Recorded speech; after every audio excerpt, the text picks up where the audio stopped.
बहुत समय पहले की बात है कि निषद देश में महाराज वीरसेन के पुत्र नल नाम के एक राजा राज्य करते थे। वे बड़े गुणवान, बहुत सुंदर, सत्यवादी, अपनी इंद्रियों को वश में रखने वाले, सबके प्रिय, वेदों के ज्ञाता और ब्राह्मणों के भक्त राजा थे। देखने में भी वो बहुत ही सुंदर थे।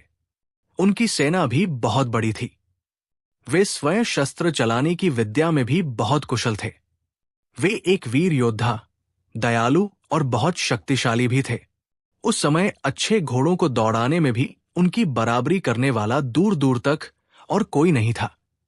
उनके युद्ध कौशल के कारण आस पड़ोस के किसी भी राजा की उनसे युद्ध करने का साहस नहीं होता था। इतने गुण होने के बावजूद उनमें एक बुराई भी थी। उन्हें जुआ खेलने का भी कुछ कुछ शौक था। इसी जुए की आदत के कारण उन्हें अपने जीवन में ऐसी बड़ी मुसीबत झेलनी पड़ी थी जैसी किसी ने न झेली हो। उन्हीं दिनों विदर्भ देश में भीष्मक नाम के एक राजा राज्य करते थे। वे भी राजा नल के समान ही सब गुणों से भरे हुए और शक्तिशाली थे। राजा भीष्मक की कोई संतान नहीं थी, इसलिए वो संतान के लिए बहुत चिंतित रहते थे। एक दिन दमन नामक ऋषि राजा भीष्मक के यहां पधारे। राजा और रानी ने दमन ऋषि का बहुत आदर सत्कार किया। उस तपस्वी ऋषि ने उनके सेवा भाव से प्रसन्न होकर राजा को संतान होने का आशीर्वाद दिया। समय बीतने के साथ उन्होंने दमन ऋषि के आशीर्वाद से 4 संतानें प्राप्त की, जिनमें 3 पुत्र और 1 कन्या थी। उन्होंने अपने पुत्रों के नाम दम, दांत और दमन रखे और उनकी पुत्री का नाम दमयंती रखा गया। राजा भीष्मक के तीनों पुत्र अपने बल और पुरुषार्थ में बहुत आगे थे। राजकुमारी दमयंती भी लक्ष्मी के समान सुंदर थी। उसके नेत्र विशाल थे। देवताओं और यक्षों में भी वैसी सुंदर कन्या कहीं देखने में नहीं आती थी। जब राजकुमारी दमयंती की आयु विवाह के योग्य हुई तो राजा भीष्म को उसके लिए वर खोजने की चिंता होने लगी। राजकुमारी दमयंती की सेवा में दासियों की भीड़ लगी रहती। सजीद जी दमयंती जब अपनी सहेलियों के साथ बगीचे में जल क्रीड़ा या फिर घूमने के लिए निकलती तो देखने वाले उसे देखते ही रह जाते। देखने वाले कहते कि इससे पहले उन्होंने ऐसा रूप कभी नहीं देखा। सुंदरता में, गुणों में और पुरुषार्थ में राजा नल जैसा भी कोई दूसरा नहीं था। देखने वाले उन्हें कामदेव का अवतार कहते और इस तरह उनकी चर्चा भी चारों ओर फैल गई थी। उन दिनों कितने ही लोग विदर्भ देश से निषद देश में आते थे और राजा नल के सामने राजकुमारी दमयंती के रूप और गुणों का बखान करते। निषद देश से विदर्भ में जाने वाले भी राजकुमारी दमयंती के सामने राजा नल के रूप, गुण और पवित्र चरित्र का वर्णन करते। इसका परिणाम ये हुआ कि राजा नल और दमयंती बिना देखे ही मन में एक दूसरे को प्रेम करने लगे थे। राजा नल का राजकुमारी दमयंती के प्रति प्रेम दिन प्रतिदिन बढ़ता गया। राजकुमारी दमयंती को देखने के लिए राजा नल की व्याकुलता बढ़ने लगी। एक दिन राजा नल राजकुमारी दमयंती के बारे में सोचते हुए अपने महल से निकलकर राजोद्यान में चले गए और वहां बगीचे में टहलने लगे। पक्षियों की मीठी आवाज उनके मन में मधुर संगीत घोल रही थी। उसी समय एक सेवक ने उनके पास आकर उनसे कहा, महाराज, सरोवर में बहुत ही सुंदर और अनोखे हंस आए हैं। सेवक की बातों से राजा नल का ध्यान टूट गया। वो सेवक के साथ सरोवर के पास गए। वहां जाकर उन्होंने देखा कि वास्तव में सरोवर में बहुत से सुंदर सुंदर हंस तैर रहे थे। उन्हें वे हंस बहुत अच्छे लगे। राजा नल को अपने पास आते देखकर सभी हंस तेज गति से इधर उधर भागने लगे। राजा नल उन्हें पकड़ने के लिए तेजी से दौड़ पड़े। थोड़ी देर के बाद किसी तरह से उन्होंने सुनहरे पंखों वाले एक हंस को पकड़ लिया। पकड़े जाने पर हंस बहुत डर गया और अपने आप को राजा से छुड़ाने के लिए प्रयत्न करने लगा। हंस को लगा कि अब वो राजा नल से नहीं छूट पाएगा। तब उस सुनहरे पंखों वाले हंस ने मनुष्यों की बोली में विलाप करते हुए राजा नल से कहा, मेरा परिवार यहां से बहुत दूर विदर्भ देश के राजा भीष्मक के सरोवर में रहता है। मेरी हंसनी मेरे बिना जीवित नहीं रह पाएगी। वो मुझसे बहुत प्यार करती है। वो रो रो कर अपने प्राण त्याग देगी। राजन, आप मुझे छोड़ दीजिए। अब मैं यहां कभी नहीं आऊंगा। सुनहरे पंखों वाले हंस की बातों को सुनकर राजा को दया आ गई। उन्होंने उस अनोखे हंस को छोड़ दिया। हंस ने राजा से कहा, महाराज, आप बहुत दयालु हैं। राजकुमारी दमयंती विदर्भ देश के राजा भीष्म की पुत्री है। राजकुमारी दमयंती भी बहुत ही सुंदर, सुशील, दयालु और सब गुणों से संपन्न है। मैं विदर्भ देश में जाकर राजकुमारी दमयंती के सामने आपके गुणों की चर्चा अवश्य करूंगा कि आप जैसा दयावान और सुंदर पुरुष और कोई नहीं है। मैं राजकुमारी दमयंती के पास जाकर आपकी ऐसी प्रशंसा करूंगा कि वो आपके सिवा किसी और को अपने मन में स्थान नहीं देगी। राजन, आप राजकुमारी दमयंती से विवाह कीजिए। आप दोनों एक दूसरे के योग्य हैं। ये कहकर हंस उड़ गया। वहां से उड़कर वो हंस अपने साथियों के साथ विदर्भ देश के बगीचे में जा उतरा। एक दिन राजकुमारी दमयंती अपनी सखियों के साथ बगीचे में घूमते हुए सरोवर के पास गई। वो सरोवर में खिले हुए कमल के फूलों की सुंदरता को देख रही थी कि तभी उसकी दृष्टि सुनहरे पंखों वाले हंस पर पड़ी। हंस की सुंदरता को देखकर राजकुमारी दमयंती उसको पकड़ने की कोशिश करने लगी। उसकी सभी सहेलियां भी इस काम में उसकी सहायता करने लगी। फिर अचानक राजकुमारी दमयंती ने अपना दुपट्टा फैलाकर हंस के ऊपर डाल दिया और उस हंस को पकड़ लिया। ये वही सुनहरे पंखों वाला हंस था जो निषद देश के राजा नल को राजकुमारी दमयंती के बारे में वचन देकर आया था। वो भी राजकुमारी दमयंती से बात करना चाहता था। शायद इसीलिए वो जानबूझकर राजकुमारी दमयंती की पकड़ में आ गया था। वो हंस दमयंती से कहने लगा, राजकुमारी, मुझे छोड़ दो। यदि तुम मुझे छोड़ दोगी तो मैं तुम्हारा मनचाहा काम कर दूंगा। मैं जानता हूं कि तुम मन ही मन राजा नल को चाहती हो। वो तुम्हारे हृदय में बस चुका है। बात ठीक भी है। वो सचमुच तुम्हारे योग्य है और तुम उसके योग्य हो। हम तो राजहंस हैं, इधर से उधर उड़ते रहते हैं। हमसे कुछ छिपा थोड़े ही है।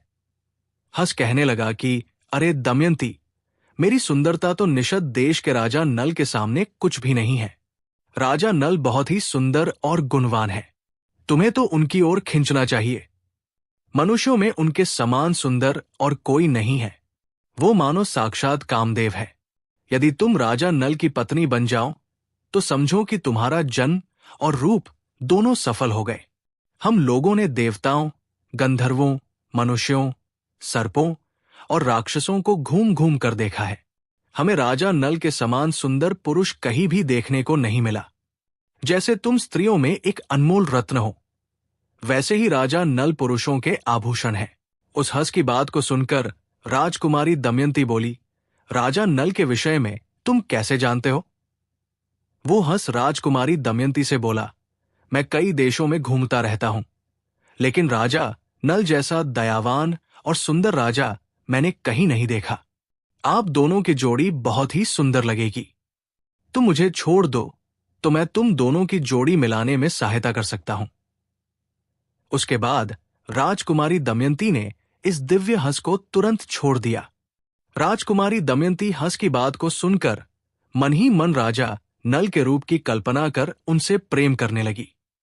राजकुमारी दमयंती हमेशा राजा नल की यादों में खोई रहती थी। इस प्रकार हंस ने राजा नल और राजकुमारी दमयंती दोनों के मन में प्रेम का बीज बो दिया। राजकुमारी दमयंती ने उस हंस से कहा, तुम यहां से जाकर राजा नल से भी ऐसी ही बातें कहना।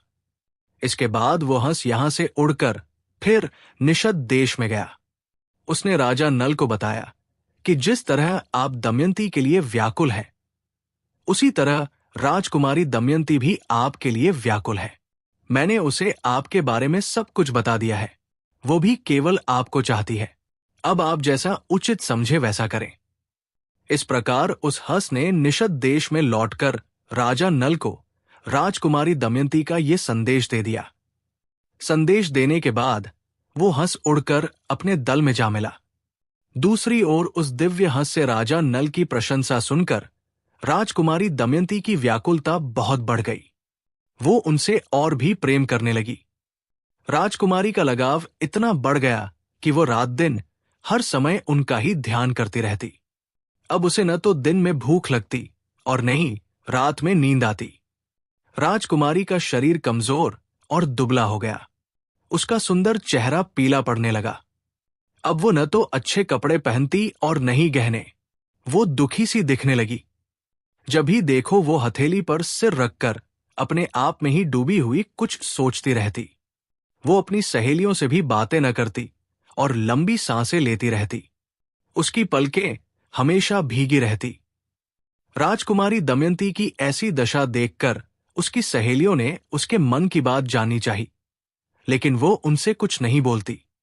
सखियों ने राजकुमारी दमयंती के हृदय का भाव समझकर महारानी से निवेदन किया, महारानी, आपकी पुत्री अस्वस्थ हो गई है।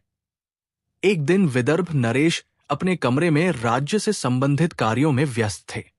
तभी महारानी ने महाराज के कमरे में प्रवेश किया। महाराज ने महारानी से पूछा, क्या बात है? आप कुछ चिंतित दिखाई दे रही है। आप हमें बताइए, मैं अभी आपकी सभी चिंताएं दूर कर देता हूं। महारानी बोली, आप हमेशा अपने राजकाज के कार्यों में उलझे हुए रहते हैं। हमारी पुत्री दमयंती पिछले कुछ दिनों से बीमार है। जब पुत्री के बीमार होने की बात राजा तक पहुंची तो उन्होंने राजवैद्य को बुला लिया, लेकिन वैद्य क्या करता? दवाई से ठीक होने वाला कोई रोग उसे था ही नहीं। जब महाराज और महारानी ने अपनी पुत्री के संबंध में बहुत विचार किया तो अंत में वे इस निर्णय पर पहुंचे कि उनकी पुत्री दमयंती विवाह के योग्य हो गई है, इसलिए उसका स्वयंवर कर देना चाहिए। महारानी ने कहा, महाराज, हमें जल्दी ही राजकुमारी दमयंती के विवाह के विषय में सोचना चाहिए। महाराज बोले, महारानी, आप ठीक कह रही हैं। मैं महामंत्री जी से कहकर राजकुमारी दमयंती के स्वयंवर का निमंत्रण सभी देशों के राजाओं, महाराजाओं और राजकुमारों को भिजवाने के लिए कहता हूं। महाराज की बात सुनकर महारानी को तसल्ली हुई। अगले दिन से ही राजकुमारी दमयंती के स्वयंवर की तैयारियां शुरू हो गई। सभी देशों में दूर दूर तक राजकुमारी दमयंती के स्वयंवर की चर्चा होने लगी। महाराज ने स्वयंवर का दिन तय करके सभी देशों में निमंत्रण पत्र भिजवा दिया। निषद देश में भी राजकुमारी दमयंती के स्वयंवर का निमंत्रण पत्र भेजा गया। निषद देश के राजा नल निमंत्रण पत्र पाकर बहुत खुश हुए, क्योंकि राजा नल राजकुमारी दमयंती को मन से चाहने लगे थे। विदर्भ देश की राजकुमारी दमयंती के सुंदर रूप की चर्चा दूर दूर तक फैली हुई थी। राजकुमारी दमयंती की सुंदरता के कारण राजा महाराजा ही नहीं, बल्कि सभी देवता भी उससे विवाह करना चाहते थे। राजकुमारी के स्वयंवर का दिन पास आया तो विदर्भ देश में अनेक राज्यों से राजाओं का आना शुरू हो गया। अलग अलग देशों के राजा हाथी, घोड़े और रथों की ध्वनि से धरती को गुंजाते हुए सज-धज कर विदर्भ देश में पहुंचने लगे। सारी राजधानी में स्वयंवर की तैयारी के लिए हलचल मच गई। सड़कें, बाजार और भवन सजने लगे। राजकुमारी दमयंती के स्वयंवर के लिए विशाल मंडप बनाया गया। विदर्भ देश के राजा भीष्मक ने सबके स्वागत सत्कार की पूरी व्यवस्था की। स्वयंवर के लिए आने वाले राजाओं के ठहरने के लिए उचित प्रबंध किए गए। जिन दिनों विदर्भ देश में स्वयंवर की चहल पहल शुरू हो रही थी, उन दिनों देवऋषि नारद और पर्वत मृत्युलोक से देवलोक पहुंचे। जब वे दोनों ऋषि देवराज इंद्र के यहां पहुंचे तो देवराज इंद्र ने उनका आदर सत्कार करने के बाद संसार का समाचार पूछा। देवऋषि नारद ने उनको बताया कि पृथ्वी लोक में आजकल विदर्भ देश की राजकुमारी दमयंती का स्वयंवर होने वाला है। इस प्रकार देवऋषि नारद के द्वारा देवताओं को भी राजकुमारी दमयंती के स्वयंवर का समाचार मिल गया। इसके साथ ही देवऋषि नारद ने राजकुमारी दमयंती की सुंदरता का बहुत अच्छे ढंग से वहां वर्णन किया। देवऋषि नारद ने उन्हें यह भी बताया कि किस प्रकार सभी राज्यों के राजकुमार और राजा राजकुमारी दमयंती से विवाह करने के इच्छुक हैं। ये बातें हो ही रही थी कि तभी अग्निदेव, वरुण देव और यमदेव देवराज इंद्र के यहां पहुंचे। देवऋषि नारद जी के मुख से राजकुमारी दमयंती की प्रशंसा सुनकर ये देवता बोले कि देवराज इंद्र सहित हम भी राजकुमारी दमयंती के स्वयंवर में सम्मिलित होंगे। बस फिर क्या था, देवऋषि नारद और पर्वत के चले जाने के बाद देवराज इंद्र आदि सभी लोकपाल भी अपनी टोली और वाहनों सहित विदर्भ देश के लिए चल पड़े। राजकुमारी दमयंती के स्वयंवर में इंद्रदेव, अग्निदेव, वरुण देव और यमदेव भी सम्मिलित होने के लिए विदर्भ देश जा पहुंचे। राजा नल भी स्वयंवर में सम्मिलित होने के लिए विदर्भ देश जा रहे थे। देवताओं ने स्वर्ग से उतरते समय देख लिया कि कामदेव के समान सुंदर राजा नल राजकुमारी दमयंती के स्वयंवर के लिए जा रहे हैं। राजा नल की सूर्य के समान चमक और रूप देखकर सभी देवता भी हैरान रह गए। उन्होंने उन्हें पहचान लिया कि ये निषद देश के राजा नल हैं। देवताओं ने अपने विमानों को आकाश में खड़ा कर दिया और नीचे उतरकर राजा नल से कहा कि राजेंद्र नल, आप बड़े सत्यवादी हैं। देवताओं ने राजा नल को रास्ते में रोककर पूछा, राजन, आप कहाँ जा रहे हैं? राजा नल ने उनसे कहा कि मैं विदर्भ देश की राजकुमारी दमयंती के स्वयंवर में जा रहा हूं। उन सभी देवताओं ने सोचा कि राजा नल तो हम सभी से अधिक सुंदर है, फिर राजकुमारी दमयंती इसके सामने हमसे विवाह नहीं करेगी, वो राजा नल को ही अपना पति स्वीकार करेगी। इस बात को सोचकर देवताओं ने कहा कि राजकुमारी दमयंती तो केवल देवताओं से विवाह करने के योग्य है, कोई मनुष्य उससे विवाह करने योग्य नहीं है। देवताओं ने राजा नल से कहा, राजा नल, आप हम लोगों की सहायता करने के लिए हमारे दूत बन जाइए। राजा नल ने उनके कहे अनुसार प्रतिज्ञा कर ली और उन्हें कहा कि ठीक है। उसके बाद फिर राजा नल ने उनसे पूछा कि आप लोग कौन हैं और मुझे दूत बनाकर मुझसे कौन सा काम लेना चाहते हैं? निषद राज नल के इस प्रकार पूछने पर देवराज इंद्र ने कहा कि हम सभी स्वर्ग लोक के देवता हैं। मैं देवराज इंद्र हूं और ये अग्निदेव, वरुण देव और यमदेव है। हम लोग राजकुमारी दमयंती के लिए यहां आए हैं। आप हमारे दूत बनकर राजमहल जाओ और राजकुमारी दमयंती से कहो कि इंद्र, वरुण, अग्नि और यम देवता तुम्हारे पास आकर तुमसे विवाह करना चाहते हैं। वो हम में से ही किसी देवता को चुन ले। देवताओं की ये बात सुनकर राजा नल बहुत उदास हो गए। राजा नल ने देवताओं से कहा, राजकुमारी दमयंती से तो मैं विवाह करना चाहता हूं, मैं उससे प्रेम करता हूं।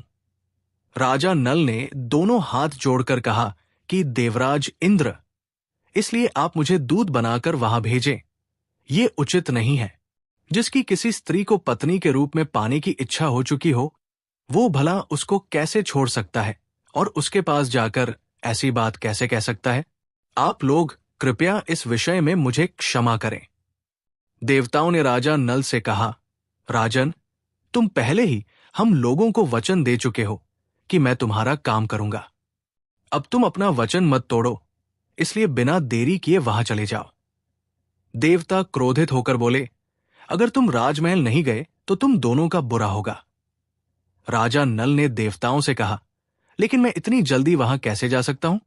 राजमहल में लगातार कड़ा पहरा रहता है, इसलिए मैं वहां कैसे जा सकूंगा? ये संभव नहीं है।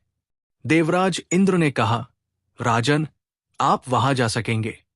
हम देवता हैं, हमारे पास तरह तरह की शक्तियां हैं।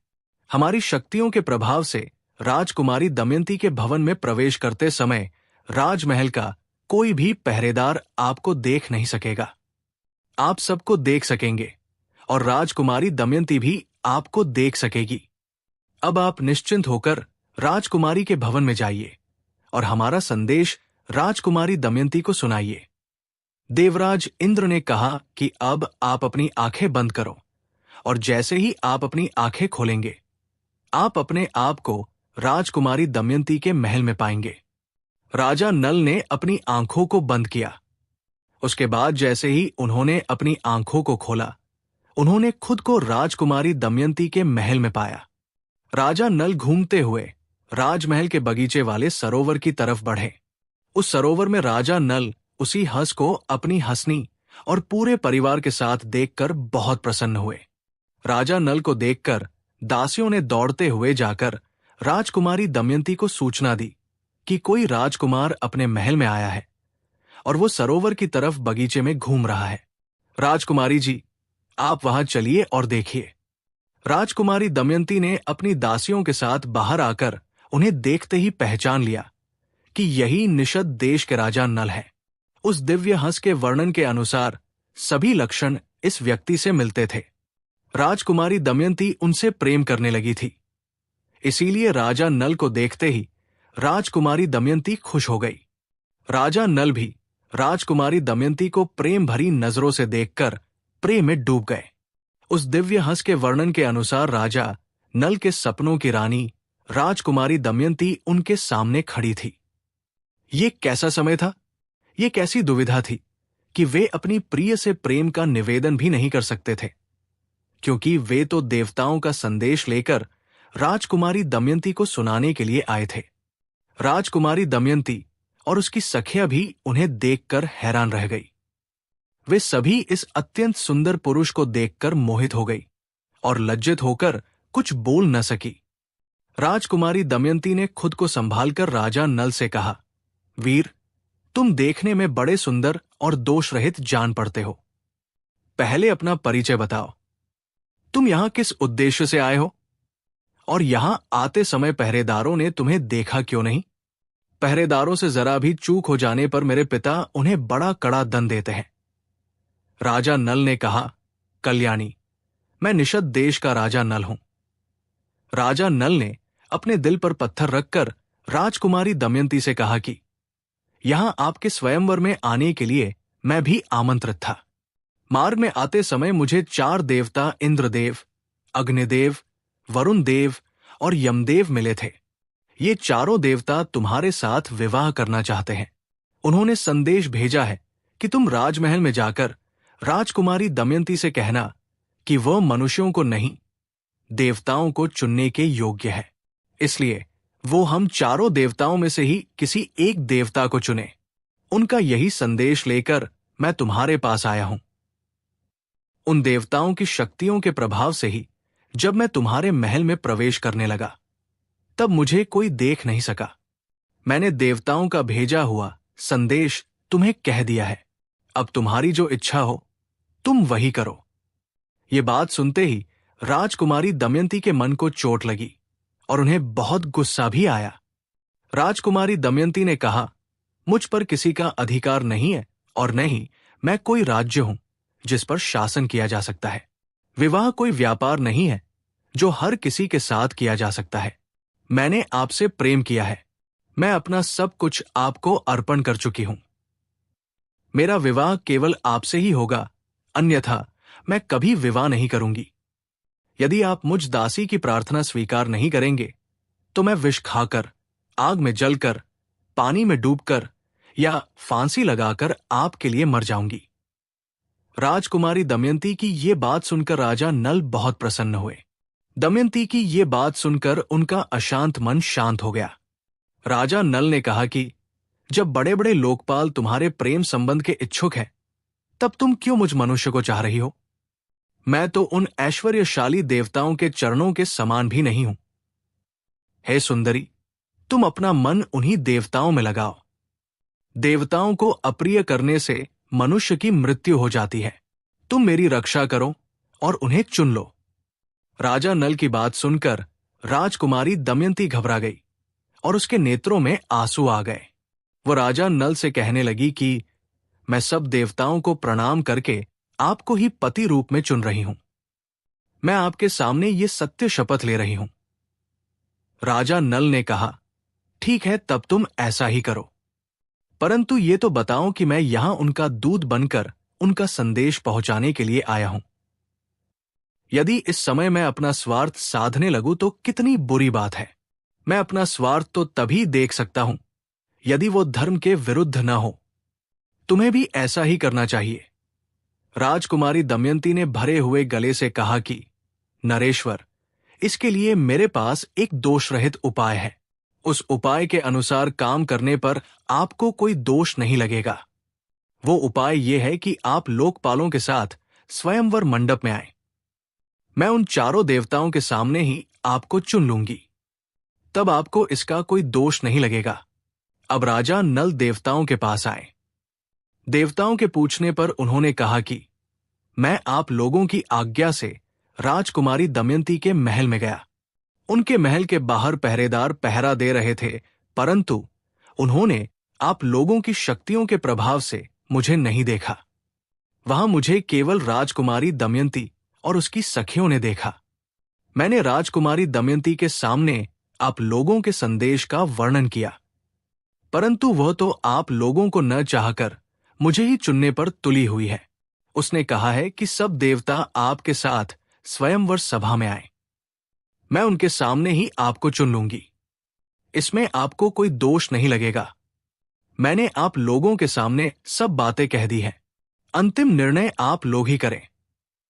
सब राजा अपने अपने निवास स्थान से आकर स्वयंवर मंडप में अपनी जगह पर बैठने लगे।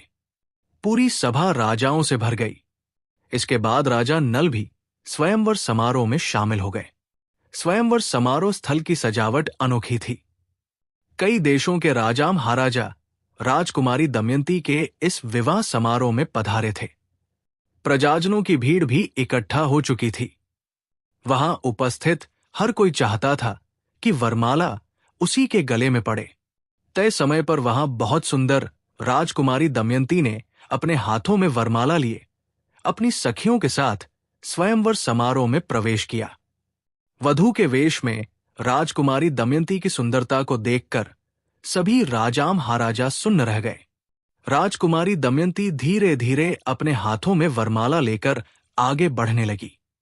राजकुमारी दमयंती जिस राजा के सामने से गुजरती, उसके हृदय में आशा जग जाती, और जब वो वहां से आगे बढ़ जाती तो राजा उदास हो जाते थे। इस समय राजकुमारी दमयंती की आंखें तो राजा नल को ढूंढ रही थी। आखिर उसने राजा नल को ढूंढ ही लिया। तभी वो ये देखकर हैरान रह गई कि वहां पर एक नहीं बल्कि 5-5 राजा नल थे। देवताओं को ये बात पहले से ही पता थी कि राजकुमारी दमयंती राजा नल को ही अपना वर चुनेगी। ये सोचकर सभी देवताओं ने राजा नल का रूप धारण कर लिया था। स्वयंवर में एक साथ कई राजा नल खड़े थे। ये देखकर सभी परेशान थे कि इन सभी में से असली राजा नल कौन होगा। उन्हें देखकर राजकुमारी दमयंती जरा भी विचलित नहीं हुई। दमयंती ने अपनी आंखें बंद करके मन ही मन ईश्वर का स्मरण किया। हे प्रभु, हे ईश्वर, मेरी सहायता करो। देवताओं ने उसके पक्के निश्चय, सच्चे प्रेम, आत्मशुद्धि, बुद्धि, भक्ति और नल के प्रति समर्पण को देखकर उसे ऐसी शक्ति दे दी जिससे वो देवता और मनुष्य का भेद समझ सके। राजकुमारी दमयंती ने सुना था कि देवताओं के पैर भूमि को नहीं छूते और न ही उनकी फूलों की मालाएं कभी मुरझाती है। यही सोचकर राजकुमारी दमयंती ने उन सभी को ध्यान से देखा। राजकुमारी दमयंती ने देखा कि देवताओं के शरीर पर पसीना नहीं है, उनकी पलकें झपकती नहीं है, उनके गले में पड़ी पुष्पमाला मुरझाई नहीं है, उनके शरीर पर धूल नहीं है। वे सिंहासन पर बैठे हैं पर उनके पैर धरती को नहीं छू रहे और उनकी परछाई भी नहीं पड़ रही है। दूसरी ओर राजा नल के शरीर की छाया जमीन पर पड़ रही है। उनके गले में पहनी हुई पुष्पमाला भी मुरझा सी गई है। उनके शरीर पर कुछ धूल और पसीना भी है। उनकी पलकें बराबर झपक रही है और उनके पैर धरती को छू रहे हैं।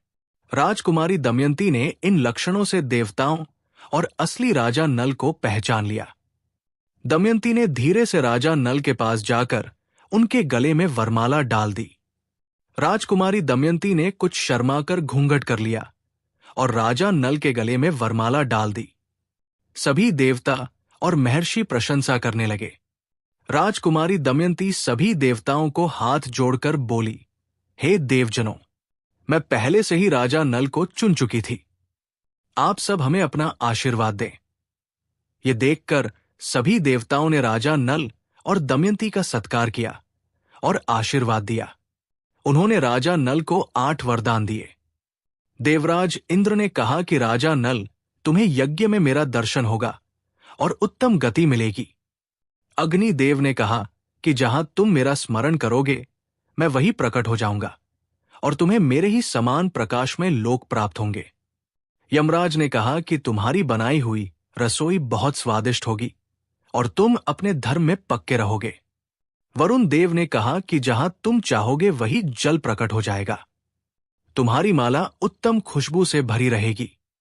इस प्रकार से दो दो वरदान देकर सब देवता अपने अपने लोक में चले गए। इस तरह आंखों में झलकते भावों से ही राजकुमारी दमयंती ने असली नल को पहचान कर अपना जीवन साथी चुन लिया। राजा नल और राजकुमारी दमयंती को देवताओं का आशीर्वाद भी प्राप्त हुआ। राजकुमारी दमयंती निषद नरेश राजा नल की महारानी बनी। स्वयंवर के लिए बुलाए गए सभी राजा लोग भी अपने अपने राज्यों को चले गए। राजा भीष्मक ने प्रसन्न होकर राजकुमारी दमयंती का राजा नल के साथ विधि पूर्वक विवाह कर दिया। राजा नल कुछ दिनों तक विदर्भ देश की राजधानी कुंडलपुर में रहे। उसके बाद राजा भीष्म की अनुमति लेकर वो अपनी पत्नी महारानी दमयंती के साथ अपनी राजधानी को वापस लौट आए। राजा नल अपनी राजधानी में पहुंचकर फिर से धर्म के अनुसार अपनी प्रजा का पालन करने लगे। सचमुच उनके द्वारा राजा नाम सार्थक हो गया। उन्होंने अश्वमेघ आदि बहुत से यज्ञ किए। समय बीतने लगा। महारानी दमयंती के गर्भ से एक पुत्र और एक कन्या का जन्म हुआ। उन्होंने पुत्र का नाम इंद्रसेन और पुत्री का नाम इंद्रसेना रखा। दोनों बच्चे माता पिता के समान ही सुंदर और सब गुणों से संपन्न थे। कुछ समय बाद विदर्भ नरेश भीष्मक अपनी पुत्री दमयंती से मिलने निषद देश आए। अपनी पुत्री के सुखी गृहस्थ जीवन को देखकर वो बहुत ही खुश हुए। समय सदा ही एक सा नहीं रहता। दुख सुख का चक्र निरंतर चलता ही रहता है। दीपावली का त्योहार आने वाला था। राजा नल ने अपने राज्य में बहुत बड़ी पूजा का आयोजन करवाया था। उस पूजा में राजा नल ने सभी देवताओं का पूजन किया, लेकिन कलयुग को भूल गए। ऐसा देखकर कलयुग क्रोधित हो गए। उन्होंने इसे अपना अपमान समझा और निर्णय लिया कि इसके लिए राजा नल को दंड देना चाहिए। कलयुग राजा नल से बदला लेना चाहता था, इसलिए उसने सोचा कि राजा नल से बदला लेने के लिए मैं राजा नल के शरीर में निवास करूंगा। मैं उसे उसके राज्य से अलग कर दूंगा। तब वो अपनी पत्नी महारानी दमयंती के साथ नहीं रह सकेगा। वैसे तो महाराज नल गुणवान तथा धर्मात्मा थे, किंतु उनमें एक दोष था, जुए की आदत। राजा नल का एक भाई था जिसका नाम पुष्कर था। वो राजा नल से अलग रहता था। कलयुग अपने क्रोध को शांत नहीं कर पाया और उसने द्वापर को भी अपने साथ ले लिया। उसने द्वापर से कहा कि तुम भी जुए के पासों में प्रवेश करके मेरी सहायता करना। द्वापर ने भी उसकी बात मान ली। द्वापर और कलयुग दोनों ही राजा नल की राजधानी में आ बसे। 12 वर्ष तक वो इस बात की प्रतीक्षा में रहे कि राजा नल में कोई दोष दिखाई दे जाए। एक दिन संध्या के समय राजा नल लघु शंका से निवृत्त होकर पैर धोए बिना ही हाथ मुंह धोकर संध्या वंदन करने बैठ गए। ये अपवित्र अवस्था देखकर कलयुग उनके शरीर में प्रवेश कर गया। साथ ही दूसरा रूप धारण करके वो उनके भाई पुष्कर के पास गया और बोला कि तुम राजा नल के साथ जुआ खेलो और मेरी सहायता से जुए में राजा नल को हराकर निषद देश का राज्य प्राप्त कर लो। पुष्कर उसकी बात मानकर राजा नल के पास पहुंच गया। द्वापर भी पासों का रूप धारण करके उनके साथ हो लिया। जब पुष्कर ने राजा नल से बार बार जुआ खेलने का आग्रह किया, तब राजा नल महारानी दमयंती के सामने अपने भाई की बार बार की चुनौती को सहन न कर सके। उन्होंने उसी समय उनके साथ पासे खेलने का निश्चय कर लिया। जुए के खेल का आरंभ हुआ। इस समय राजा नल का भाग्य साथ नहीं दे रहा था, इसलिए राजा नल हारने लगे और उनका भाई पुष्कर जुए में जीतने लगा। उस समय राजा नल के शरीर में कलयुग घुसा हुआ था, इसलिए राजा नल दाव में सोना, चांदी, रथ, वाहन आदि जो कुछ भी लगाते वे वही हार जाते। प्रजा और मंत्रियों ने बहुत व्याकुल होकर राजा नल से मिलकर जुए को रोकना चाहा और आकर द्वार के सामने खड़े हो गए। उनका विचार जानकर द्वारपाल रानी दमयंती के पास गया और बोला कि आप महाराज से विनती कर दीजिए। आप धर्म और धन के गहरे ज्ञान को जानते हैं। आपकी सारी प्रजा आपका दुख सहन न कर पाने के कारण द्वार पर आकर खड़ी है। रानी दमयंती स्वयं दुख के कारण कमजोर और बेसुध हुई जा रही थी। उसने आंखों में आंसू भरकर महाराज के सामने विनती की कि स्वामी, नगर के राजभक्त, मंत्रिमंडल के लोग और प्रजा के लोग आपसे मिलने आए हैं और वे सभी मुख्य द्वार पर खड़े हैं। आप उनसे मिल लीजिए। परंतु उस समय राजा नल पर कलयुग का प्रभाव होने के कारण वो महारानी से कुछ भी नहीं बोले। मंत्रिमंडल और प्रजा के लोग दुखी होकर वापस लौट गए। पुष्कर और राजा नल में कई महीनों तक जुआ होता रहा और राजा नल जुए में बार बार हारते गए। राजा नल जुए में जो भी पासे फेंकते, वे सभी पासे उनके विपरीत पड़ते। उनके हाथ से सारा धन निकल गया। जब रानी दमयंती को इस बात का पता चला, तब उसने बृहत्सेना नाम की धाई के माध्यम से राजा नल के सारथी वाष्णे को बुलवाया और उससे कहा, सारथी, तुम राजा के प्रिय और शुभ चिंतक हो। ये बात अब तुमसे छिपी नहीं है कि महाराज बड़े संकट में पड़ गए हैं। इसलिए तुम घोड़ों को रथ में जोड़ लो और मेरे दोनों बच्चों को रथ में बैठाकर कुंडिनपुर नगर में ले जाओ। तुम रथ और घोड़ों को भी वही छोड़ देना। अगर तुम्हारी इच्छा हो तो तुम भी वही रहना, नहीं तो कहीं दूसरी जगह चले जाना। सारथी ने रानी दमयंती के कहने के अनुसार मंत्रियों से सलाह करके बच्चों को कुंडिनपुर में पहुंचा दिया। सारथी वाष्णे ने रथ और घोड़े भी वही छोड़ दिए और वो स्वयं वहां से पैदल ही चलकर अयोध्या नगरी जा पहुंचा और वहीं पर रहकर अयोध्या नगरी के राजा ऋतुपर्ण के पास सारथी का काम करने लगा। वाष्णे सारथी के चले जाने के बाद पुष्कर ने पासों के खेल में राजा नल का राज्य और सारा धन ले लिया। उसने राजा नल को संबोधित करके हंसते हुए कहा, राजा नल, और जुआ खेलोगे? परंतु अब तो तुम्हारे पास जुए में दाव पर लगाने के लिए और कुछ है ही नहीं। यदि तुम रानी दमयंती को दाव पर लगाने के योग्य समझो तो फिर जुआ खेलो। पुष्कर की बातें सुनकर राजा नल का हृदय फटने लगा, किंतु वो पुष्कर से कुछ भी नहीं बोले। उन्होंने अपने शरीर के सारे वस्त्र और आभूषण उतार दिए। वे केवल एक वस्त्र पहनकर नगर से बाहर निकल पड़े। रानी दमयंती भी मात्र एक साड़ी में अपने पति के साथ निकल पड़ी। इस बात से राजा नल के मित्रों और संबंधियों को बहुत दुख हुआ। राजा नल और रानी दमयंती दोनों नगर के बाहर 3 रात तक रहे। पुष्कर ने नगर में मुनादी करवा दी कि जो भी मनुष्य राजा नल के प्रति दया दिखाएगा, उसको फांसी का दंड दिया जाएगा। भय के कारण नगर के लोग अपने राजा नल का सत्कार तक न कर सके। राजा नल 3 दिन रात तक अपने नगर के पास केवल पानी पीकर रहे। चौथे दिन उन्हें बहुत भूख लगी। फिर वे दोनों फल फूल खाकर वहां से आगे बढ़े। एक दिन राजा नल ने देखा कि बहुत से पक्षी उनके पास ही बैठे हैं और उन पक्षियों के पंख सोने के समान चमक रहे हैं। राजा नल ने सोचा, यदि इन्हें पकड़ लिया जाए तो इनको बेचकर जीवन बिताने के लिए कुछ धन कमाया जा सकता है। ऐसा सोचकर उन्होंने अपना पहना हुआ वस्त्र खोलकर उन पक्षियों पर फेंका। वे पक्षी राजा नल का वस्त्र लेकर वहां से उड़ गए। अब राजा नल के पास अपना शरीर ढकने के लिए भी कोई वस्त्र नहीं रहा। वहां से उड़कर जाते हुए उन पक्षियों ने कहा कि राजा नल, तू अपने नगर से एक ही वस्त्र पहनकर निकला था। उसे देखकर हमें बड़ा दुख हुआ था। अब हम तेरे शरीर का ये एक वस्त्र भी अपने साथ लेकर जा रहे हैं। हम कोई पक्षी नहीं, जुए के पासे हैं। राजा नल ने पासों की ये बात रानी दमयंती से कह दी। राजा नल अपने से ज्यादा रानी दमयंती के दुख से व्याकुल थे।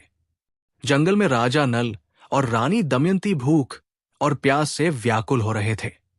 राजा नल ने बड़ी मेहनत करके तालाब से कुछ मछलियां पकड़कर और किसी तरह वहीं पर आग जलाकर उन मछलियों को भून लिया।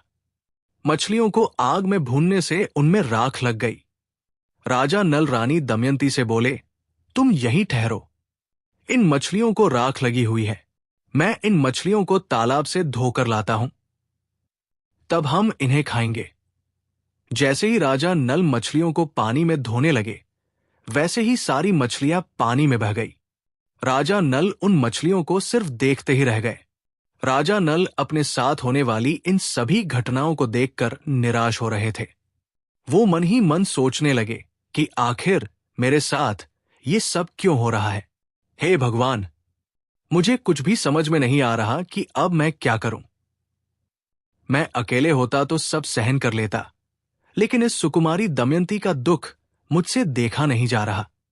जंगल में चलते चलते राजा नल और रानी दमयंती बहुत थककर एक पेड़ के नीचे बैठ गए।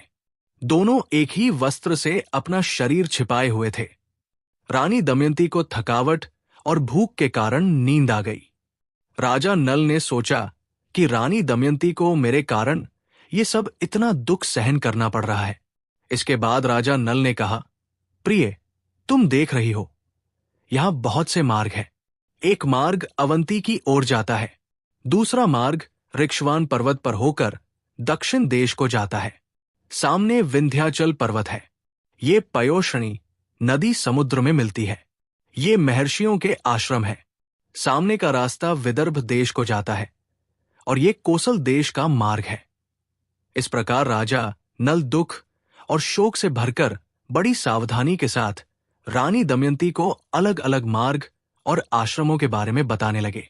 रानी दमयंती की आंखें आंसुओं से भर गई। वो राजा नल से कहने लगी, स्वामी, आप क्या सोच रहे हैं? मेरे अंग ढीले हो रहे हैं और मेरा हृदय बेचैन हो रहा है। आपका राज्य गया, धन गया, आपके शरीर पर वस्त्र भी नहीं रहा। आप बहुत थके हुए तथा भूखे प्यासे हैं। क्या मैं आपको इस सुनसान जंगल में छोड़कर अकेली कहीं जा सकती हूं? मैं आपके साथ रहकर आपके दुख दूर करूंगी। दुख के अवसर पर पत्नी पति के लिए औषधि है। वो साहस देकर पति के दुख को कम करती है। ये बात वैद्य भी स्वीकार करते हैं। राजा नल ने कहा, प्रिय, तुम्हारा कहना ठीक है। पत्नी मित्र है, पत्नी औषधि है, परंतु मैं तो तुम्हारा त्याग करना नहीं चाहता। तुम ऐसा संदेह क्यों कर रही हो? रानी दमयंती बोली कि आप मुझे छोड़ना नहीं चाहते हो, तो फिर आप मुझे विदर्भ देश का मार्ग क्यों बता रहे हैं? मुझे विश्वास है कि आप मेरा त्याग नहीं कर सकते। फिर भी इस समय आपका मन विपरीत हो गया है, इसलिए मुझे ऐसी शंका हो रही है। आपके मार्ग बताने से मेरा मन दुखता है। यदि आप मुझे मेरे पिता या किसी संबंधी के घर भेजना चाहते हो तो ठीक है, हम दोनों साथ साथ चलेंगे। मेरे पिता आपका बहुत आदर सत्कार करेंगे। आप वहीं पर सुख से रहिएगा। राजा नल ने कहा, प्रिय, तुम्हारे पिता राजा है और मैं भी कभी राजा था, परंतु आज मैं किसी राज्य का राजा नहीं हूं और इस संकट के समय में पड़कर मैं उनके पास नहीं जाऊंगा। ऐसा कहकर राजा नल रानी दमयंती को समझाने लगे। वो दोनों एक ही वस्त्र से अपना शरीर ढककर वन में इधर उधर घूमते रहे। भूख प्यास से व्याकुल होकर वो दोनों एक धर्मशाला में आए और वहीं ठहर गए। महर्षि बृहस्पति जी कहते हैं कि युधिष्ठिर उस समय राजा नल के शरीर पर कोई वस्त्र नहीं था, और तो क्या उनके पास धरती पर बिछाने के लिए एक चटाई भी नहीं थी। उनका शरीर धूल से भरा हुआ था और भूख प्यास की पीड़ा अलग ही थी। बहुत ज्यादा थके होने के कारण राजा नल जमीन पर ही सो गए। रानी दमयंती के जीवन में भी अब से पहले कभी भी ऐसी स्थिति नहीं आई थी। वो सुकुमारी भी वहीं सो गई। रानी दमयंती के सो जाने पर राजा नल की नींद खुली। सच्ची बात तो ये थी कि वे दुख और शोक की अधिकता के कारण सुख की नींद भी सो नहीं सकते थे। आग के खुलने पर उनके सामने राज्य के छिन जाने, सगे संबंधियों के छूटने और पक्षियों द्वारा अपने वस्त्र लेकर उड़ जाने के दृश्य एक एक करके आने लगे। वो सोचने लगे कि रानी दमयंती मुझसे बहुत प्रेम करती है। मेरे प्रेम के कारण ही वो इतना दुख भी भोग रही है। यदि मैं इसे छोड़कर चला जाऊंगा तो ये अपने पिता के घर चली जाएगी। मेरे साथ तो इसे दुख ही दुख भोगना पड़ेगा। यदि मैं इसे छोड़कर चला जाऊं तो संभव है कि इसे सुख भी मिल जाए। अंत में राजा नल ने यही निश्चय किया कि रानी दमयंती को छोड़कर चले जाने में ही भला है। रानी दमयंती एक सच्ची पतिव्रता स्त्री है। इसके सतीत्व को कोई भी भंग नहीं कर सकता। इस प्रकार रानी दमयंती को त्यागने का निश्चय करके और उसके सतीत्व की ओर से निश्चिंत होकर राजा नल ने यह विचार किया कि मैं निर्वस्त्र हूं और दमयंती के शरीर पर भी केवल एक ही वस्त्र है, फिर भी इसके वस्त्रों से आधा फाड़ लेना ही ठीक रहेगा। परंतु वस्त्र फाड़ू कैसे, कहीं ये जाग न जाए। वे धर्मशाला में इधर उधर घूमने लगे। तभी उनकी दृष्टि एक बिना म्यान की तलवार पर पड़ गई। राजा नल ने उस तलवार को उठा लिया और धीरे से रानी दमयंती का आधा वस्त्र फाड़कर अपना शरीर ढक लिया। रानी दमयंती अभी नींद में थी। राजा नल उसे वहीं पर सोते हुए छोड़कर निकल पड़े। थोड़ी देर बाद जब उनका हृदय शांत हुआ, तब वो फिर धर्मशाला में वापस लौट आए और रानी दमयंती को देखकर रोने लगे। वो सोचने लगे कि अब तक मेरी प्राण प्रिया राजमहल के भीतर रहती थी, इसे कोई छू भी नहीं सकता था, और आज ये एक अनाथ के समान आधा वस्त्र पहने धूल में सो रही है। ये मेरे बिना दुखी होकर वन में कैसे फिरेगी? प्रिय तू धर्मात्मा है, इसलिए आदित्य, वसु, रुद्र, अश्विनी कुमार और पवन देवता तेरी रक्षा करें। उस समय राजा नल का हृदय दुख के कारण टुकड़े टुकड़े हुआ जा रहा था। वो झूले की तरह बार बार धर्मशाला से बाहर निकलते और फिर लौट आते। शरीर में कलयुग का प्रवेश होने के कारण बुद्धि नष्ट हो गई थी, इसलिए अंततः वह अपनी प्राणप्रिया पत्नी को वन में सोते हुए अकेली छोड़कर वहां से चले गए। जब रानी दमयंती की नींद टूटी तब उसने देखा कि राजा नल वहां नहीं है। वो डर के साथ महाराज को पुकारने लगी, स्वामी आप कहाँ हैं? मैं इस अनजान स्थान पर अकेली डर रही हूं। आप कहाँ गए? बस अब आप मेरे साथ इस प्रकार हंसी न कीजिए। आप मुझे इस तरह क्यों डरा रहे हैं? जल्दी से सामने आइए, मैं आपको देख रही हूं। लो, ये मैंने आपको देख लिया। लताओं की आड़ में छिपकर आप चुप क्यों हो रहे हैं? स्वामी, मैं दुख में पड़कर इतना विलाप कर रही हूं और आप मेरे पास आकर मुझे साहस भी नहीं देते। स्वामी, मुझे अपना या किसी और का शोक नहीं है। मुझे केवल इतनी ही चिंता है कि आप इस घोर जंगल में अकेले कैसे रहेंगे। हे नाथ, जिस पुरुष ने आपकी ये दशा की है, वो आपसे भी अधिक बुरी दशा को प्राप्त होकर निरंतर जीवन बिताए। रानी दमयंती इस प्रकार रोती हुई इधर उधर दौड़ने लगी। वो पगली सी होकर इधर उधर घूमती हुई एक अजगर के पास जा पहुंची। शोकग्रस्त होने के कारण उसे इस बात का पता भी नहीं चला। धीरे धीरे अजगर रानी दमयंती को निगलने लगा। उस समय भी रानी दमयंती को अपनी नहीं बल्कि राजा नल की ही चिंता थी कि वो अकेले कैसे रहेंगे। वो बार बार पुकारने लगी, स्वामी, ये अजगर मुझे अनाथ की भांति निगल रहा है, आप मुझे छुड़ाने के लिए क्यों नहीं आते? रानी दमयंती के इस प्रकार रोने की आवाज एक व्याध के कान में पड़ी। वो उधर ही घूम रहा था। वो व्याध दौड़कर वहां आया और ये देखकर कि रानी दमयंती को एक अजगर निगल रहा है, उसने अपने तेज शस्त्र से अजगर का मुंह चीर डाला। उसने रानी दमयंती को अजगर से छुड़ाकर नहलाया और भोजन कराया। दमयंती कुछ कुछ शांत हुई। उसके बाद उस व्याध ने रानी दमयंती से पूछा कि सुंदरी, तुम कौन हो? तुम किस कष्ट में पड़कर किस उद्देश्य से यहां इस जंगल में आए हो? रानी दमयंती ने व्याध से अपनी कष्ट भरी कहानी कही। रानी दमयंती की सुंदरता, बोलचाल और मनमोहक रूप देखकर वो व्याध मोहित हो गया। वो मीठी मीठी बातें करके रानी दमयंती को अपने वश में करने का प्रयास करने लगा। रानी दमयंती बुरे व्याध के मन का भाव जानकर क्रोध से जल उठी। रानी दमयंती ने व्याध को रोकना चाहा, परंतु जब वो किसी भी प्रकार न माना, तब दमयंती ने उसे श्राप दे दिया। व्याध को श्राप देते हुए दमयंती ने कहा कि यदि मैंने निषद नरेश राजा नल को छोड़कर किसी अन्य पुरुष का मन से भी विचार नहीं किया हो, तो ये पापी नीच व्याध यहीं मरकर जमीन पर गिर पड़े। रानी दमयंती के मुंह से ऐसी बात निकलते ही वो पृथ्वी पर गिर पड़ा। उस व्याध के प्राण निकल गए। व्याध के मर जाने पर रानी दमयंती राजा नल को ढूंढती हुई एक सुनसान और भयंकर जंगल में जा पहुंची। बहुत से पर्वत, नदी, जंगल, हिंसक पशु, पिशाच आदि को देखती हुई और वियोग में उनसे राजा नल का पता पूछती हुई वो उत्तर दिशा की ओर बढ़ने लगी। 3 दिन और 3 रात बीत जाने के बाद रानी दमयंती ने देखा कि सामने एक बड़ा ही सुंदर तपोवन है। उस आश्रम में महर्षि वशिष्ठ, महर्षि भृगु और महर्षि अत्रि के समान कम खाने वाले, संयमी, पवित्र, अपनी इंद्रियों को वश में रखने वाले और तपस्वी ऋषि निवास कर रहे हैं। वे पेड़ों की छाल अथवा मृगचर्म धारण किए हुए थे। उन्हें देखकर रानी दमयंती को कुछ साहस मिला। उसने आश्रम में जाकर बड़ी नम्रता के साथ उन तपस्वी ऋषियों को प्रणाम किया और हाथ जोड़कर खड़ी हो गई। ऋषियों ने भी स्वागत है कहकर रानी दमयंती का सत्कार किया और बोले, बेटी बैठ जाओ। इसके बाद वो बोले, बेटी बताओ कि हम तुम्हारी क्या मदद कर सकते हैं।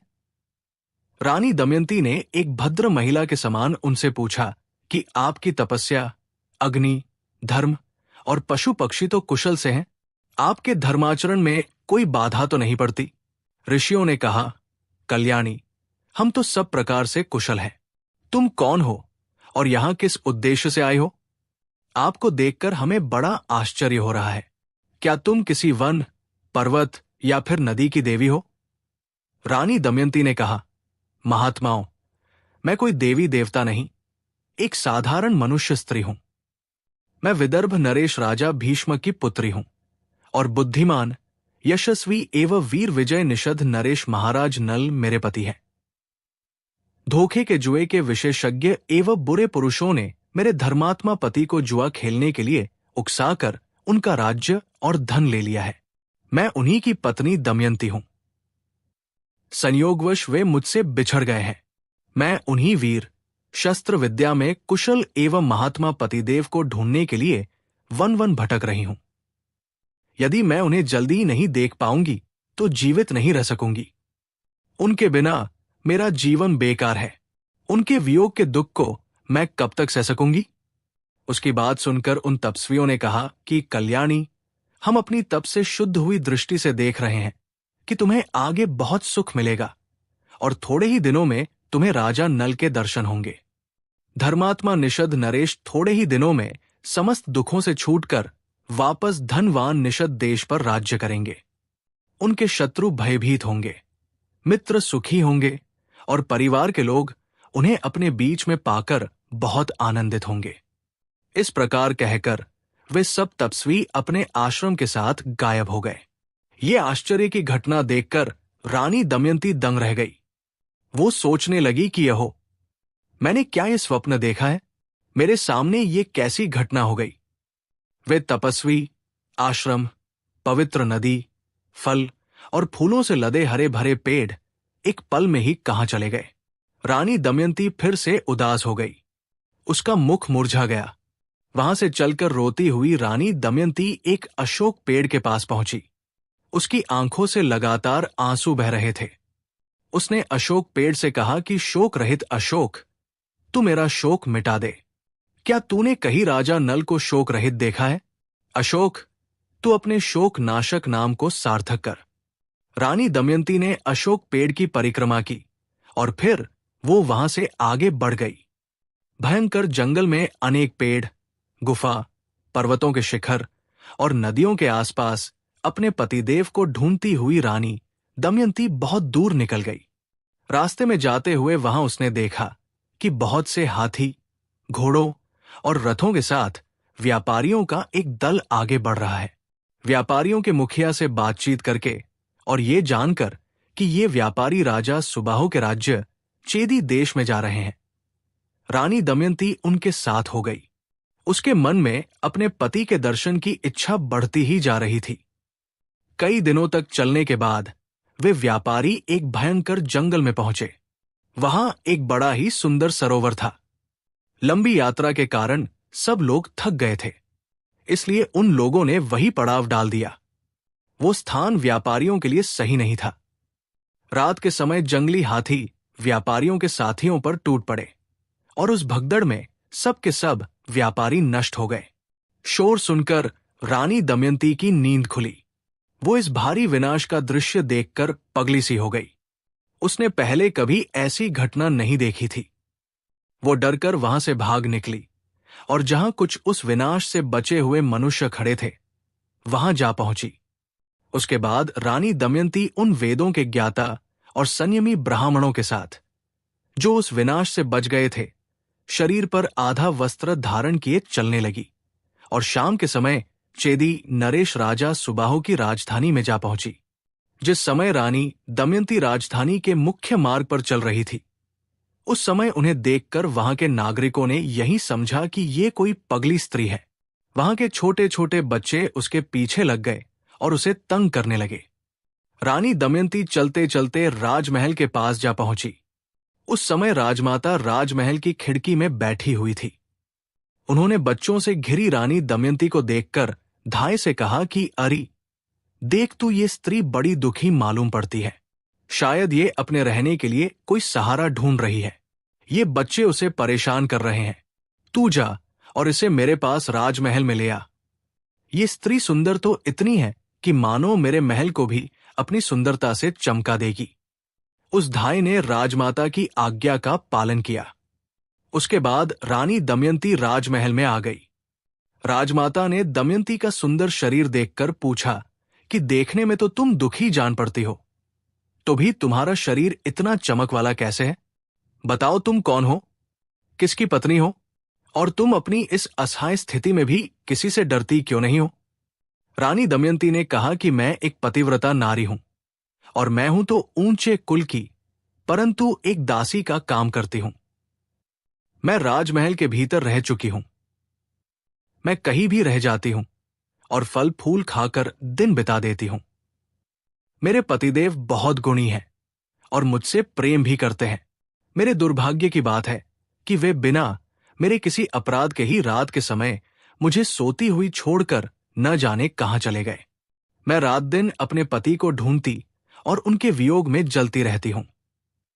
इतना कहते कहते रानी दमयंती की आंखों में आंसू आ गए। वो रोने लगी।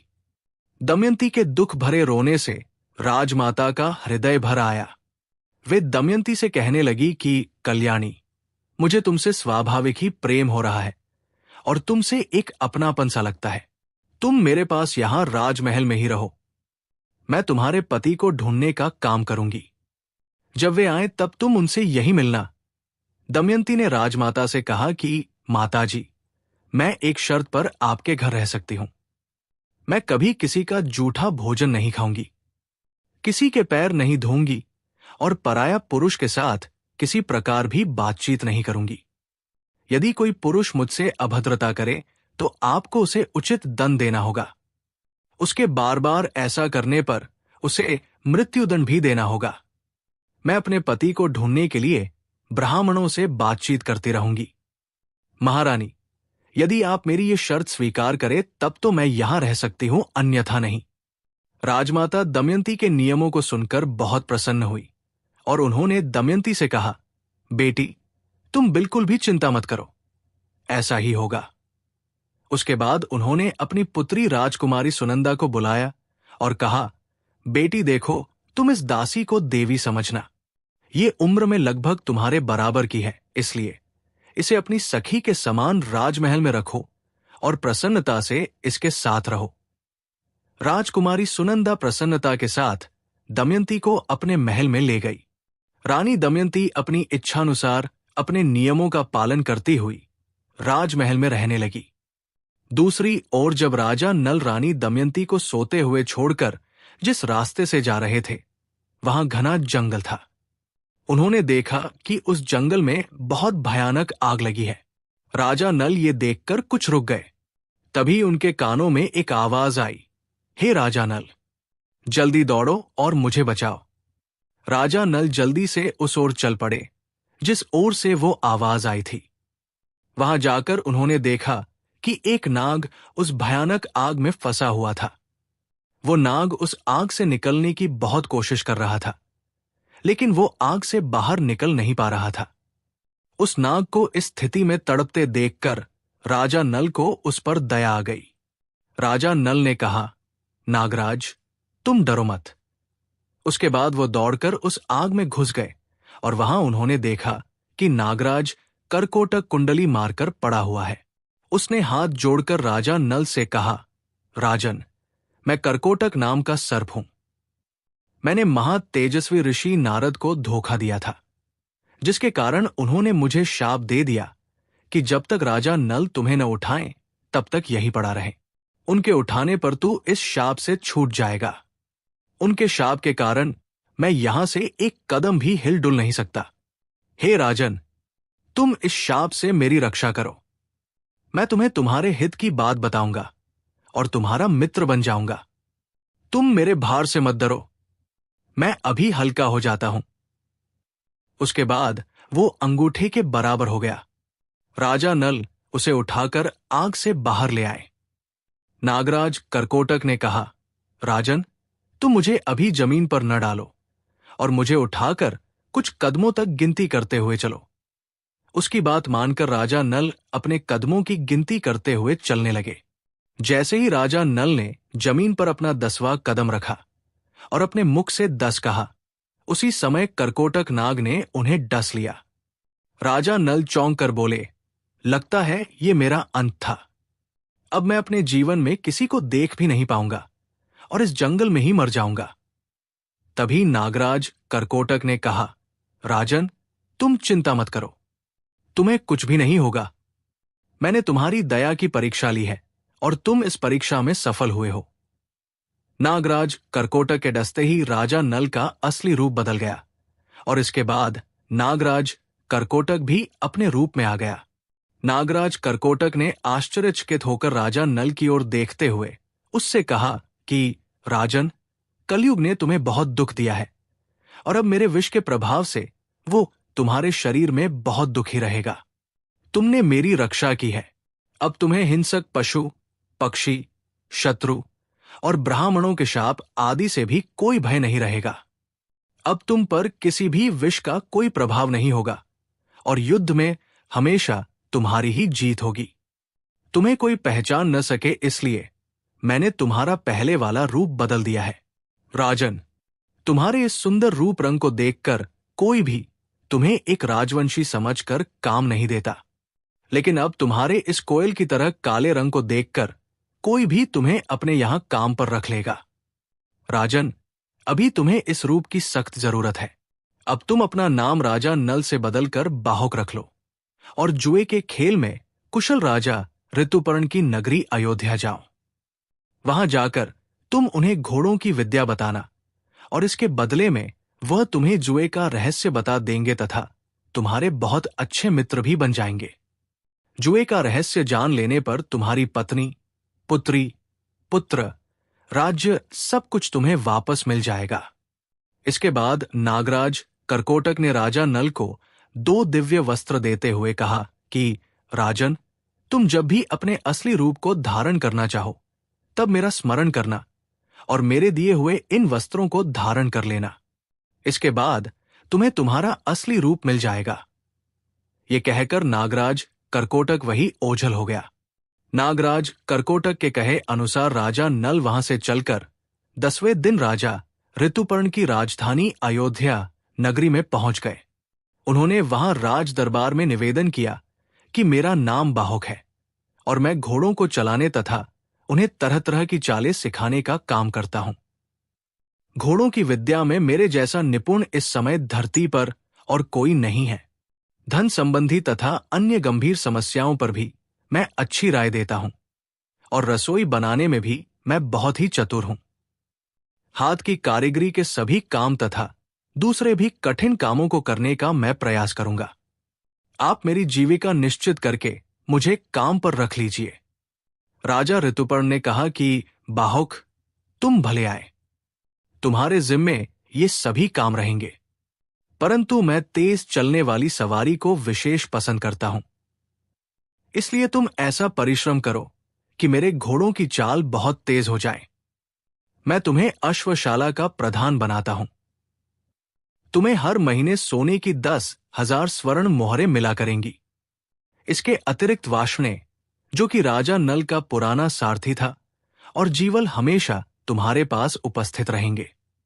तुम आनंद से मेरे दरबार में रहो। राजा ऋतुपर्ण से सत्कार पाकर राजा नल बाहुक के रूप में वाष्णे और जीवल के साथ अयोध्या में रहने लगे। राजा नल प्रतिदिन रात के समय रानी दमयंती को याद करके कहा करते, हाय हाय तपस्विनी दमयंती, तुम भूख प्यास से घबराकर थकी हुई मुझ मूर्ख को याद करती होगी और न जाने कहां सोती होगी। भला दमयंती अपना जीवन निर्वाह किस प्रकार करती होगी? वे इसी तरह की अनेकों बातें सोचते और इस प्रकार वो बाहुक के रूप में राजा ऋतुपर्ण के पास अपना भेष बदल कर रहते ताकि कोई उन्हें पहचान न सके।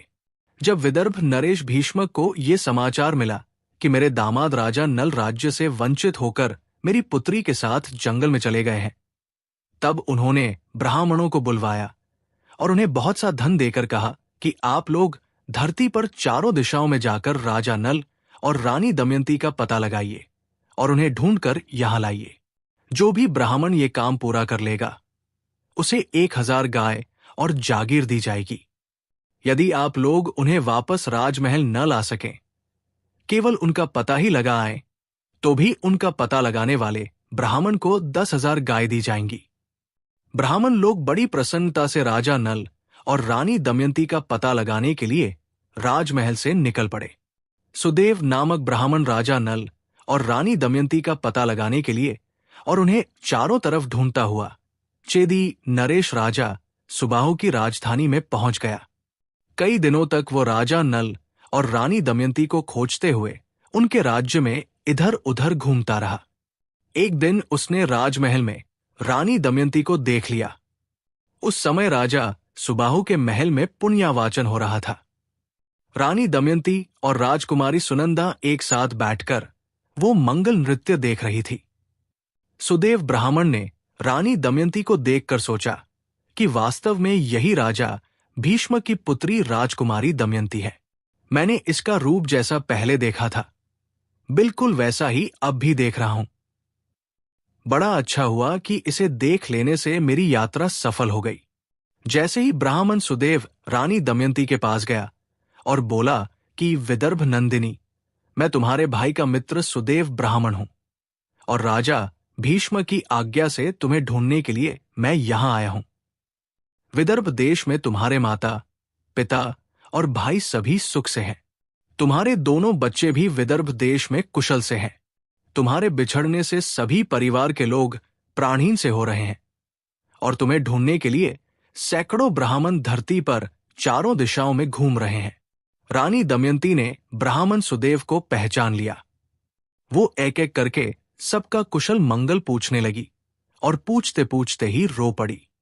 राजकुमारी सुनंदा रानी दमयंती को रोते हुए बात करते देखकर बहुत घबरा गई और उसने ये सारी बात अपनी माता के पास जाकर उन्हें बता दी।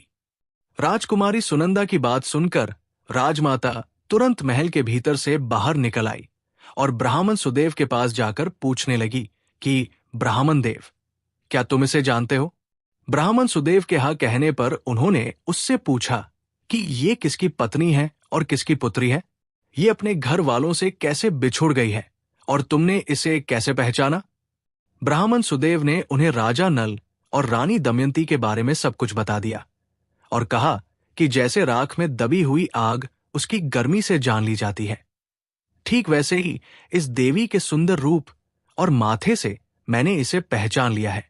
राजकुमारी सुनंदा ने अपने हाथों से रानी दमयंती का माथा धो दिया, जिससे उसकी भौहों के बीच का लाल चिन्ह चंद्रमा के समान प्रकट हो गया।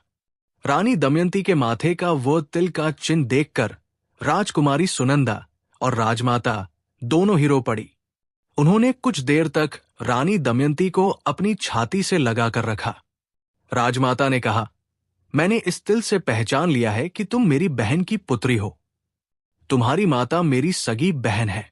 तुम्हारी माता और मैं, हम दोनों बहनें दशारन देश के राजा सुदामा की पुत्री हैं। तुम्हारा जन्म मेरे पिता के घर ही हुआ था। उस समय मैंने तुम्हें देखा था।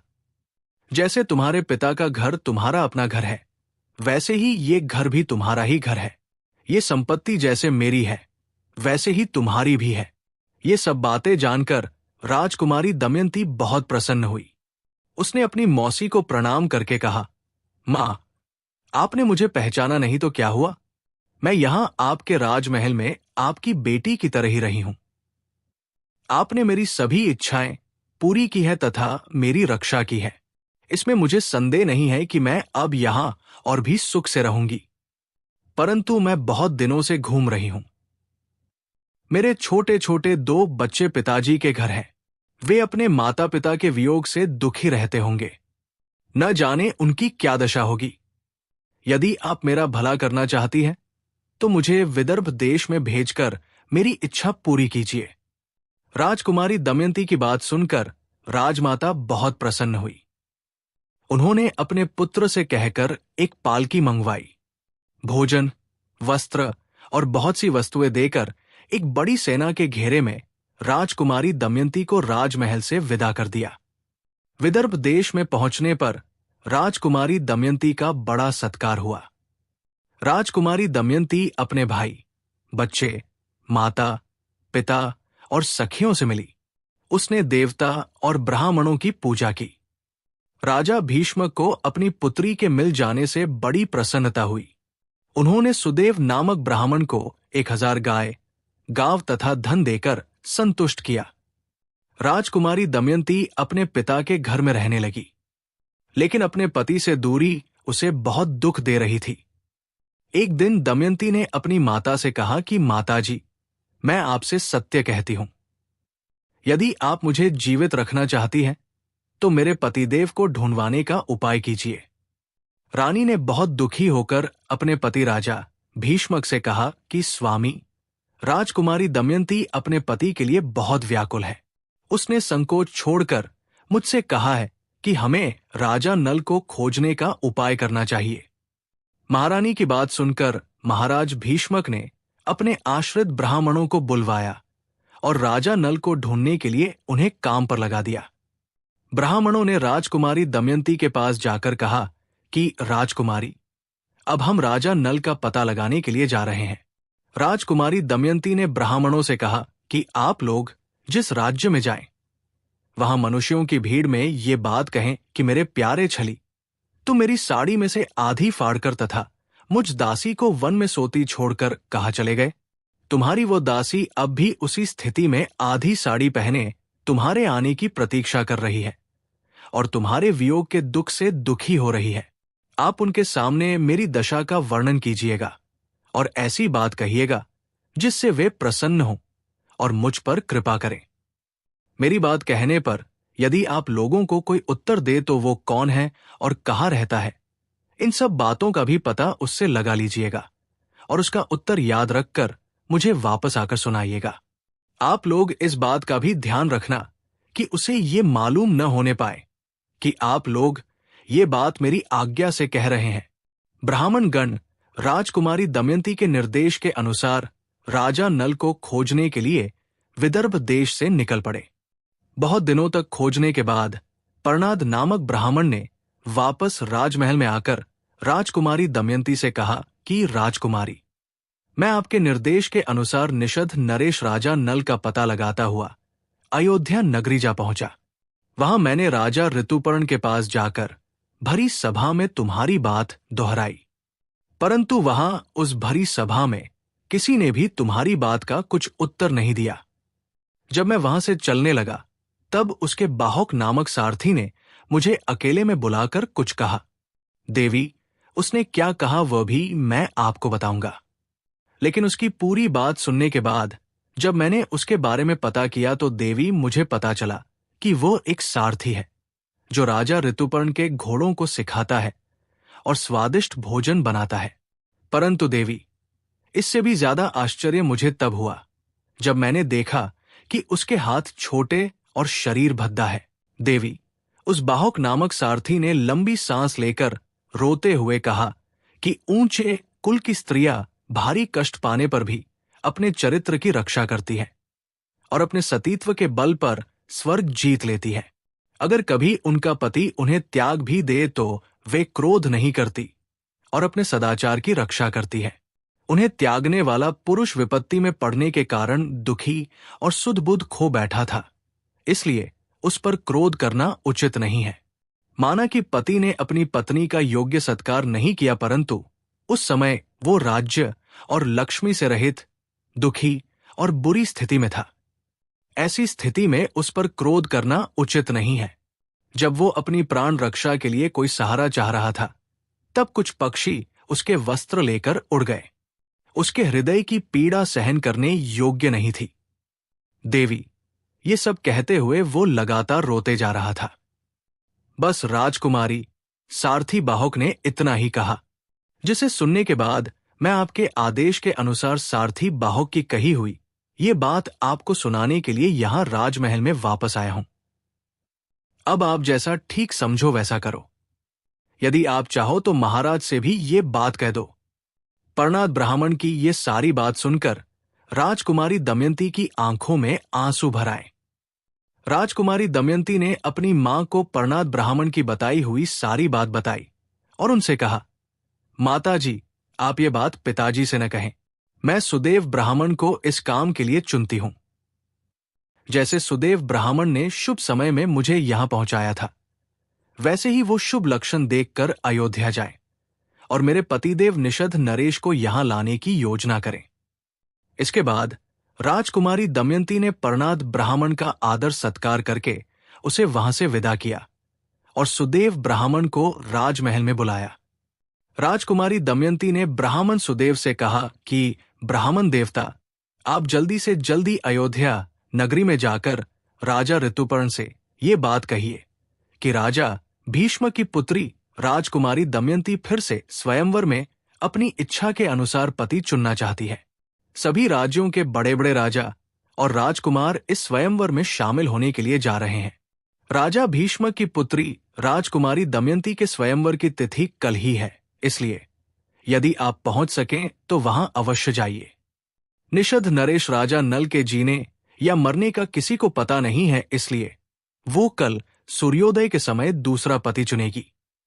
राजकुमारी दमयंती की बात सुनकर ब्राह्मण सुदेव अयोध्या गए और वहां पहुंचकर उन्होंने राजा ऋतुपर्ण से वो सभी बातें कह दी जो राजकुमारी दमयंती ने उनसे कही थी। अयोध्या के राजा ऋतुपर्ण ने सुदेव ब्राह्मण की बात सुनकर अपने सारथी बाहुक को बुलाया और मीठी वाणी से उसे समझाकर कहा, बाहुक, कल विदर्भ देश की राजकुमारी दमयंती का स्वयंवर है, इसलिए मैं एक ही दिन में विदर्भ देश में पहुंचना चाहता हूं। परंतु मैं वहां तभी जाऊंगा यदि तुम इतना जल्दी वहां पहुंचना संभव समझो। राजा ऋतुपर्ण की बात सुनकर बाहुक बने हुए राजा नल का कलेजा फटने लगा। उन्होंने अपने मन में सोचा कि रानी दमयंती ने दुख से बेसुध होकर ही ऐसा कहा होगा। संभव है वो ऐसा करना चाहती हो। फिर वो मन ही मन सोचने लगे, नहीं नहीं, उसने मेरी प्राप्ति के लिए ही ये योजना की होगी। वो एक पतिव्रता, तपस्विनी और गरीब है। मैंने ही बुरी बुद्धि के कारण उसे त्याग कर बड़ी निर्दयता की है। ये अपराध मेरा ही है। वो कभी भी ऐसा नहीं कर सकती। अब इसमें सत्य क्या है और असत्य क्या है, ये सारी बात तो वहां जाने पर ही मालूम होगी। परंतु राजा ऋतुपर्ण की इच्छा पूरी करने में अब मेरा अपना लाभ भी है। कुछ देर सोचने के बाद सारथी बाहुक ने हाथ जोड़कर कहा कि महाराज, मैं आपके कहने के अनुसार काम करने का वचन देता हूं। इसके बाद सारथी बने हुए बाहुक अश्वशाला में जाकर श्रेष्ठ घोड़ों की पहचान करने लगे। राजा नल ने अच्छी जाति के 4 तेज दौड़ने वाले घोड़े एक रथ में जोड़ लिए। राजा ऋतुपर्ण उस रथ पर सवार हो गए और सारथी बाहुक रथ चलाने लगे। जैसे आकाश में उड़ने वाले पक्षी उड़ते हैं, वैसे ही बाहुक का रथ थोड़े ही समय में नदी, पर्वत और वनों को पार करने लगा। एक स्थान पर राजा ऋतुपर्ण का दुपट्टा रथ से नीचे गिर गया। उन्होंने बाहुक से कहा कि रथ रोको, मैं वाष्णेय से उसे उठाकर लाने के लिए कहूं। राजा नल ने कहा, महाराज, आपका वस्त्र रथ से नीचे गिरा तो अभी है, परंतु अब हम वहां से बहुत दूर निकल आए हैं, इसलिए अब आपका वो वस्त्र उठाया नहीं जा सकता। जिस समय उनमें ये बात हो रही थी, उस समय उनका रथ एक घने जंगल में चल रहा था। राजा ऋतुपर्ण ने कहा कि बाहुक, तुम मेरी गणित विद्या की चतुराई देखो। सामने के पेड़ में जितने पत्ते और फल दिखाई दे रहे हैं, उनकी तुलना में भूमि पर गिरे हुए फल और पत्ते 101 गुने अधिक हैं। इस पेड़ की दोनों शाखाओं और टहनियों पर 5 करोड़ पत्ते हैं और 2095 फल हैं। यदि तुम्हारी इच्छा हो तो तुम इन सभी को गिन कर देख लो। राजा ऋतुपर्ण की बात सुनकर सारथी बाहुक ने अपना रथ वहीं पर खड़ा कर दिया और कहा कि मैं इस बहेड़े के पेड़ को काटकर इनके सभी फलों और पत्तों को ठीक ठीक गिनकर निश्चय करूंगा। सारथी बाहुक ने वैसा ही किया। गिनने पर पेड़ के फल और पत्ते उतने ही निकले जितने राजा ऋतुपर्ण ने बताए थे। ये देखकर सारथी बाहुक बने हुए राजा नल चकित रह गए। सारथी बाहुक ने कहा कि महाराज, आपकी विद्या अनोखी है। आप अपनी ये अनोखी विद्या मुझे भी सिखा दीजिए। उसके बाद राजा ऋतुपर्ण ने कहा कि गणित विद्या की तरह ही मैं जुए के पासों की वश में करने वाली विद्या में भी ऐसा ही निपुण हूं। सारथी बाहुक ने कहा कि अगर आप मुझे ये विद्या सिखा दें तो मैं भी आपको घोड़ों की विद्या सिखा दूंगा। उस समय राजा ऋतुपर्ण को विदर्भ देश पहुंचने की बहुत जल्दी थी और अश्व विद्या सीखने का लालच भी था। इसलिए उन्होंने राजा नल को जुए के पासों की विद्या सिखा दी और कह दिया कि अश्व विद्या तुम मुझे बाद में सिखा देना। मैंने उसे तुम्हारे पास धरोहर छोड़ दिया। जिस समय राजा नल ने पासों की विद्या सीखी, उसी समय कलयुग करकोटक नाग के तीखे विष को उगलता हुआ राजा नल के शरीर से बाहर निकल गया। कलयुग के बाहर निकलने पर राजा नल को बड़ा क्रोध आया और उन्होंने उसे शाप देना चाहा। तभी कलयुग अपने दोनों हाथ जोड़कर भय से कांपता हुआ कहने लगा कि हे राजन, आप अपना क्रोध शांत कीजिए, मैं आपको यशस्वी बनाऊंगा। आपने जिस समय रानी दमयंती का त्याग किया था, उसी समय रानी दमयंती ने मुझे शाप दे दिया था। मैं बड़े दुख के साथ करकोटक नाग के विष से जलता हुआ आपके शरीर में रहता था। मैं आपकी शरण में हूं। आप मेरी विनती सुने और मुझे शाप न दे। मैं आपको यह वरदान देता हूं कि जो भी मनुष्य आपके पवित्र चरित्र को गाएगा, उसे कभी भी मेरा भय नहीं होगा। राजा नल ने अपना क्रोध शांत किया। इसके बाद कलयुग डरा हुआ उस बहेड़े के पेड़ में घुस गया। उनका यह संवाद कलयुग और राजा नल के अलावा और किसी को भी मालूम नहीं हुआ। वो पेड़ सूख कर लकड़ी जैसा हो गया। इस प्रकार कलयुग ने राजा नल का पीछा छोड़ दिया, परंतु राजा नल का रूप अभी भी नहीं बदला था। उन्होंने अपने रथ को जोर से चलाया और शाम होते होते वो विदर्भ देश में जा पहुंचे। राजा भीष्मक के पास अयोध्या के राजा ऋतुपर्ण के आने की सूचना भेजी गई। उन्होंने राजा ऋतुपर्ण को अपने महल में बुला लिया। राजा ऋतुपर्ण के रथ की आवाज से चारों दिशाएं गूंज उठीं। कुंडिन नगर में राजा नल के वे घोड़े भी रहते थे जो उनके बच्चों को लेकर आए थे। रथ की आवाज से उन्होंने राजा नल को पहचान लिया और वे पहले की तरह प्रसन्न हो गए। रानी दमयंती को भी रथ की वो आवाज वैसी ही जान पड़ी। रानी दमयंती कहने लगी कि इस रथ की आवाज मेरे मन में उमंग पैदा कर रही है।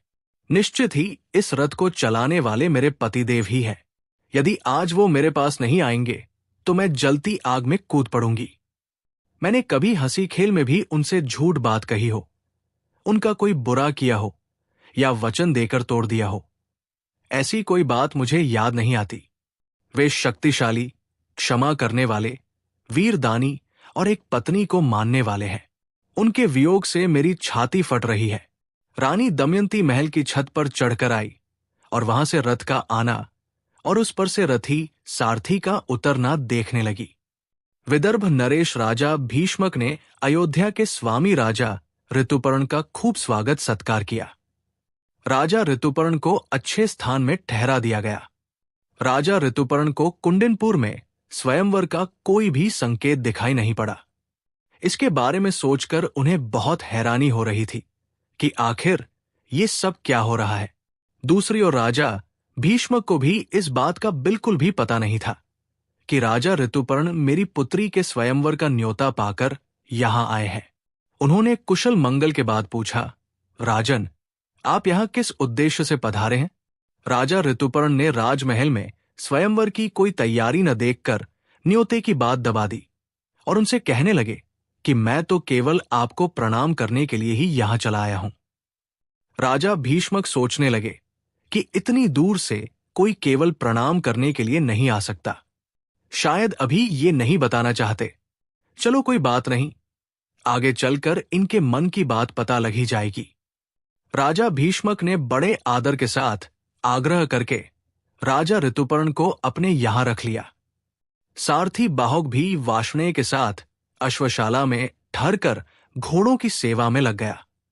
रानी दमयंती व्याकुल होकर सोचने लगी कि रथ की आवाज तो मेरे पतिदेव के रथ के ही समान जान पड़ती थी, परंतु वो तो मुझे यहां कहीं भी दिखाई नहीं दे रहे हैं।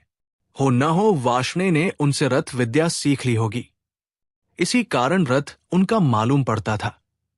संभव है राजा ऋतुपर्ण को भी ये विद्या मालूम हो। कुछ सोचकर उसने अपनी दासी को बुलाकर कहा कि केशनी, तू जा और इस बात का पता लगा कि वो कुरु पुरुष कौन है। संभव है कि वो ही हमारे पतिदेव हों। मैंने ब्राह्मणों के द्वारा जो संदेश भेजा था वही संदेश उसे बताना और उसका उत्तर सुनकर मुझसे वापस आकर कहना। केशनी ने अश्वशाला जाकर बाहुक से बातें की। बाहुक ने केशनी को राजा ऋतुपर्ण के राजमहल में आने का कारण बताया और संक्षेप में वार्ष्णेय तथा अपनी अश्व विद्या एवं भोजन बनाने की कुशलता का परिचय दिया। केशनी ने पूछा, बाहुक, राजा नल कहाँ है? क्या तुम जानते हो या तुम्हारा साथी वार्ष्णेय जानता है? बाहुक ने कहा कि केशनी, वार्ष्णेय राजा नल के बच्चों को यहां छोड़कर चला गया था। उसे उनके संबंध में कुछ भी मालूम नहीं है। इस समय राजा नल का रूप बदल गया है। वो छिपकर रहते हैं। उन्हें या तो स्वयं वही पहचान सकते हैं या उनकी पत्नी रानी दमयंती, क्योंकि वह अपने गुप्त निशानों को दूसरों के सामने प्रकट करना नहीं चाहते। इसके बाद बाहुक ने कहा कि केशनी, उस समय राजा नल बहुत बड़ी विपत्ति में पड़ गए थे। इसी कारण उन्होंने अपनी पत्नी रानी दमयंती का त्याग किया। रानी दमयंती को अपने पति राजा नल पर क्रोध नहीं करना चाहिए। जिस समय वो भोजन की चिंता में थे, उस समय कुछ अनोखे पक्षी उनके वस्त्र लेकर उड़ गए। उनका हृदय पीड़ा से भरा हुआ था।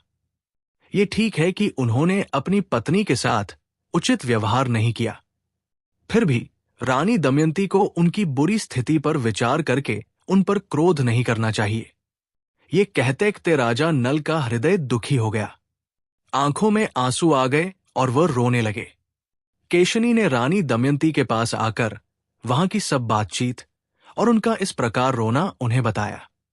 केशनी की बातें सुनकर रानी दमयंती का शक और भी पक्का होने लगा। वो सोचने लगी कि यही राजा नल है। उसने दासी से कहा कि केशनी, तुम एक बार फिर से बाहुक के पास जाओ और बिना कुछ बोले उसके पास खड़ी रहो। उसकी हरकतों पर ध्यान दो। अगर वो तुमसे आग मांगे तो तुम उन्हें आग मत देना। अगर वो तुमसे जल मांगे तो तुम उन्हें जल देने में जानबूझकर देर कर देना। उसका एक एक काम मुझे वापस आकर बताओ।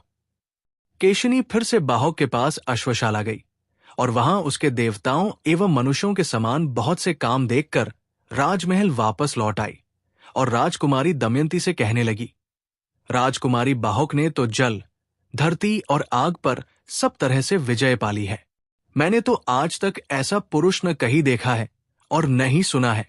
यदि कहीं नीचा द्वार आ जाता है तो वो झुकता नहीं। उसे देखकर वो द्वार ही ऊंचा हो जाता है और वो बिना झुके ही चला जाता है। छोटे से छोटा छेद भी उसके लिए गुफा बन जाता है। वहां जल के लिए जो घड़े रखे थे, वे घड़े उसकी दृष्टि पड़ते ही जल से भर गए। उसने घास का तिनका लेकर सूर्य की ओर किया और वो तिनका जलने लगा। इसके अलावा वो आग को छूकर भी जलता नहीं है। पानी भी उसकी इच्छा के अनुसार बहता है। वो जब अपने हाथ से फूलों को मसलने लगता है तब वे फूल कुम्हलाते नहीं बल्कि और खिले हुए तथा सुगंधित दिखते हैं। इन अनोखे लक्षणों को देखकर मैं तो दंग रह गई और बड़ी जल्दी से तुम्हारे पास वापस राजमहल चली आई। रानी दमयंती सारथी बाहुक के कर्मों और हरकतों को सुनकर निश्चित रूप से जान गई कि ये अवश्य ही मेरे पतिदेव है। उसने केशनी के साथ अपने दोनों बच्चों को राजा नल के पास भेज दिया।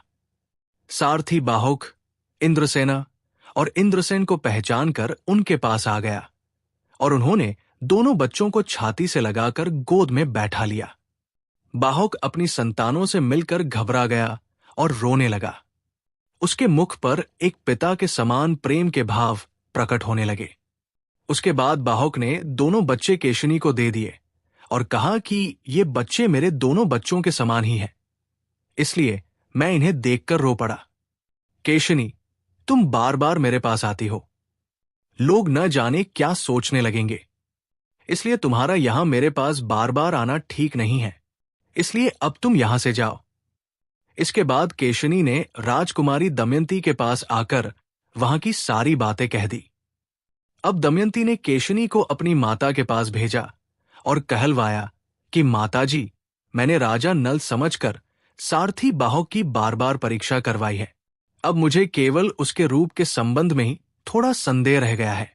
अब मैं स्वयं उसकी परीक्षा करना चाहती हूं, इसलिए आप सारथी बाहुक को मेरे महल में आने की आज्ञा दे दीजिए या मुझे ही उसके पास जाने की आज्ञा दे दीजिए। अगर आपकी इच्छा हो तो ये बात पिताजी को बता दीजिए या मत बताइए। महारानी ने अपने पति महाराज भीष्मक से अनुमति ली और उसके बाद उन्होंने सारथी बाहुक को रानी के महल में बुलवाने की आज्ञा दे दी। सारथी बाहुक को राजमहल में बुला लिया गया। रानी दमयंती को देखते ही राजा नल का हृदय एक साथ ही शोक और दुख से भर आया। वे आंसुओं से भीग गए। सारथी बाहुक की व्याकुलता देखकर रानी दमयंती भी दुखी हो गई। उस समय रानी दमयंती गेरुआ वस्त्र पहने हुए थी, बालों की जटा बन गई थी और शरीर मैला था। रानी दमयंती ने कहा कि बाहुक, पहले एक धर्म को जानने वाला पुरुष अपनी पत्नी को एक घने जंगल में सोती हुई छोड़कर चला गया था। क्या तुमने उसे कहीं देखा है? उस समय वो स्त्री थकी हुई थी, नींद से बेसुध थी। ऐसी बिना अपराध वाली स्त्री को पुण्य श्लोक निषद नरेश के अलावा और कौन पुरुष एक सुनसान जंगल में छोड़ सकता है? मैंने अपने पूरे जीवन में कभी जानबूझकर भी उनका कोई अपराध नहीं किया है, फिर भी वो मुझे वन में सोती छोड़कर चले गए। इतना कहते रानी दमयंती की आंखों से आंसुओं की झड़ी लग गई। रानी दमयंती की विशाल और सांवली आंखों से आंसू टपकते देखकर राजा नल से रहा न गया। वे कहने लगे कि प्रिय, मैंने जानबूझकर न तो राज्य का नाश किया है और न तो तुम्हें त्यागा है। ये तो कलयुग की चाल है। मैं जानता हूं कि जब से तुम मुझसे बिछुड़ी हो तब से तुम रात दिन मेरा ही ध्यान करती रहती हो। कलयुग मेरे शरीर में रहकर तुम्हारे शाप के कारण हर पल जलता रहता था। मैंने योग और तपस्या के बल से उस पर विजय पाली है और अब हमारे दुख का अंत आ गया है। कलयुग मुझे छोड़कर चला गया है। मैं यहां केवल तुम्हारे लिए ही आया हूं। ये तो बताओ कि तुम मेरे जैसे प्रेमी और अनुकूल पति को छोड़कर किस प्रकार दूसरे पति से विवाह करने के लिए तैयार हुई हो? क्या कोई दूसरी स्त्री ऐसा कर सकती है? तुम्हारे स्वयंवर का समाचार सुनकर ही तो राजा ऋतुपर्ण बड़ी शीघ्रता के साथ यहां आए हैं। रानी दमयंती ने हाथ जोड़कर कहा कि आर्यपुत्र, मुझ पर दोष लगाना ठीक नहीं है। आप ही अच्छी तरह से जानते हैं कि मैंने स्वयंवर में अपने सामने आए देवताओं को छोड़कर आपको चुना है। मैंने आपको ढूंढने के लिए बहुत से ब्राह्मणों को भेजा था और वे मेरी कही बात दोहराते हुए चारों ओर घूम रहे थे। पर्णाद नामक ब्राह्मण अयोध्यापुरी में आपके पास भी पहुंचा था।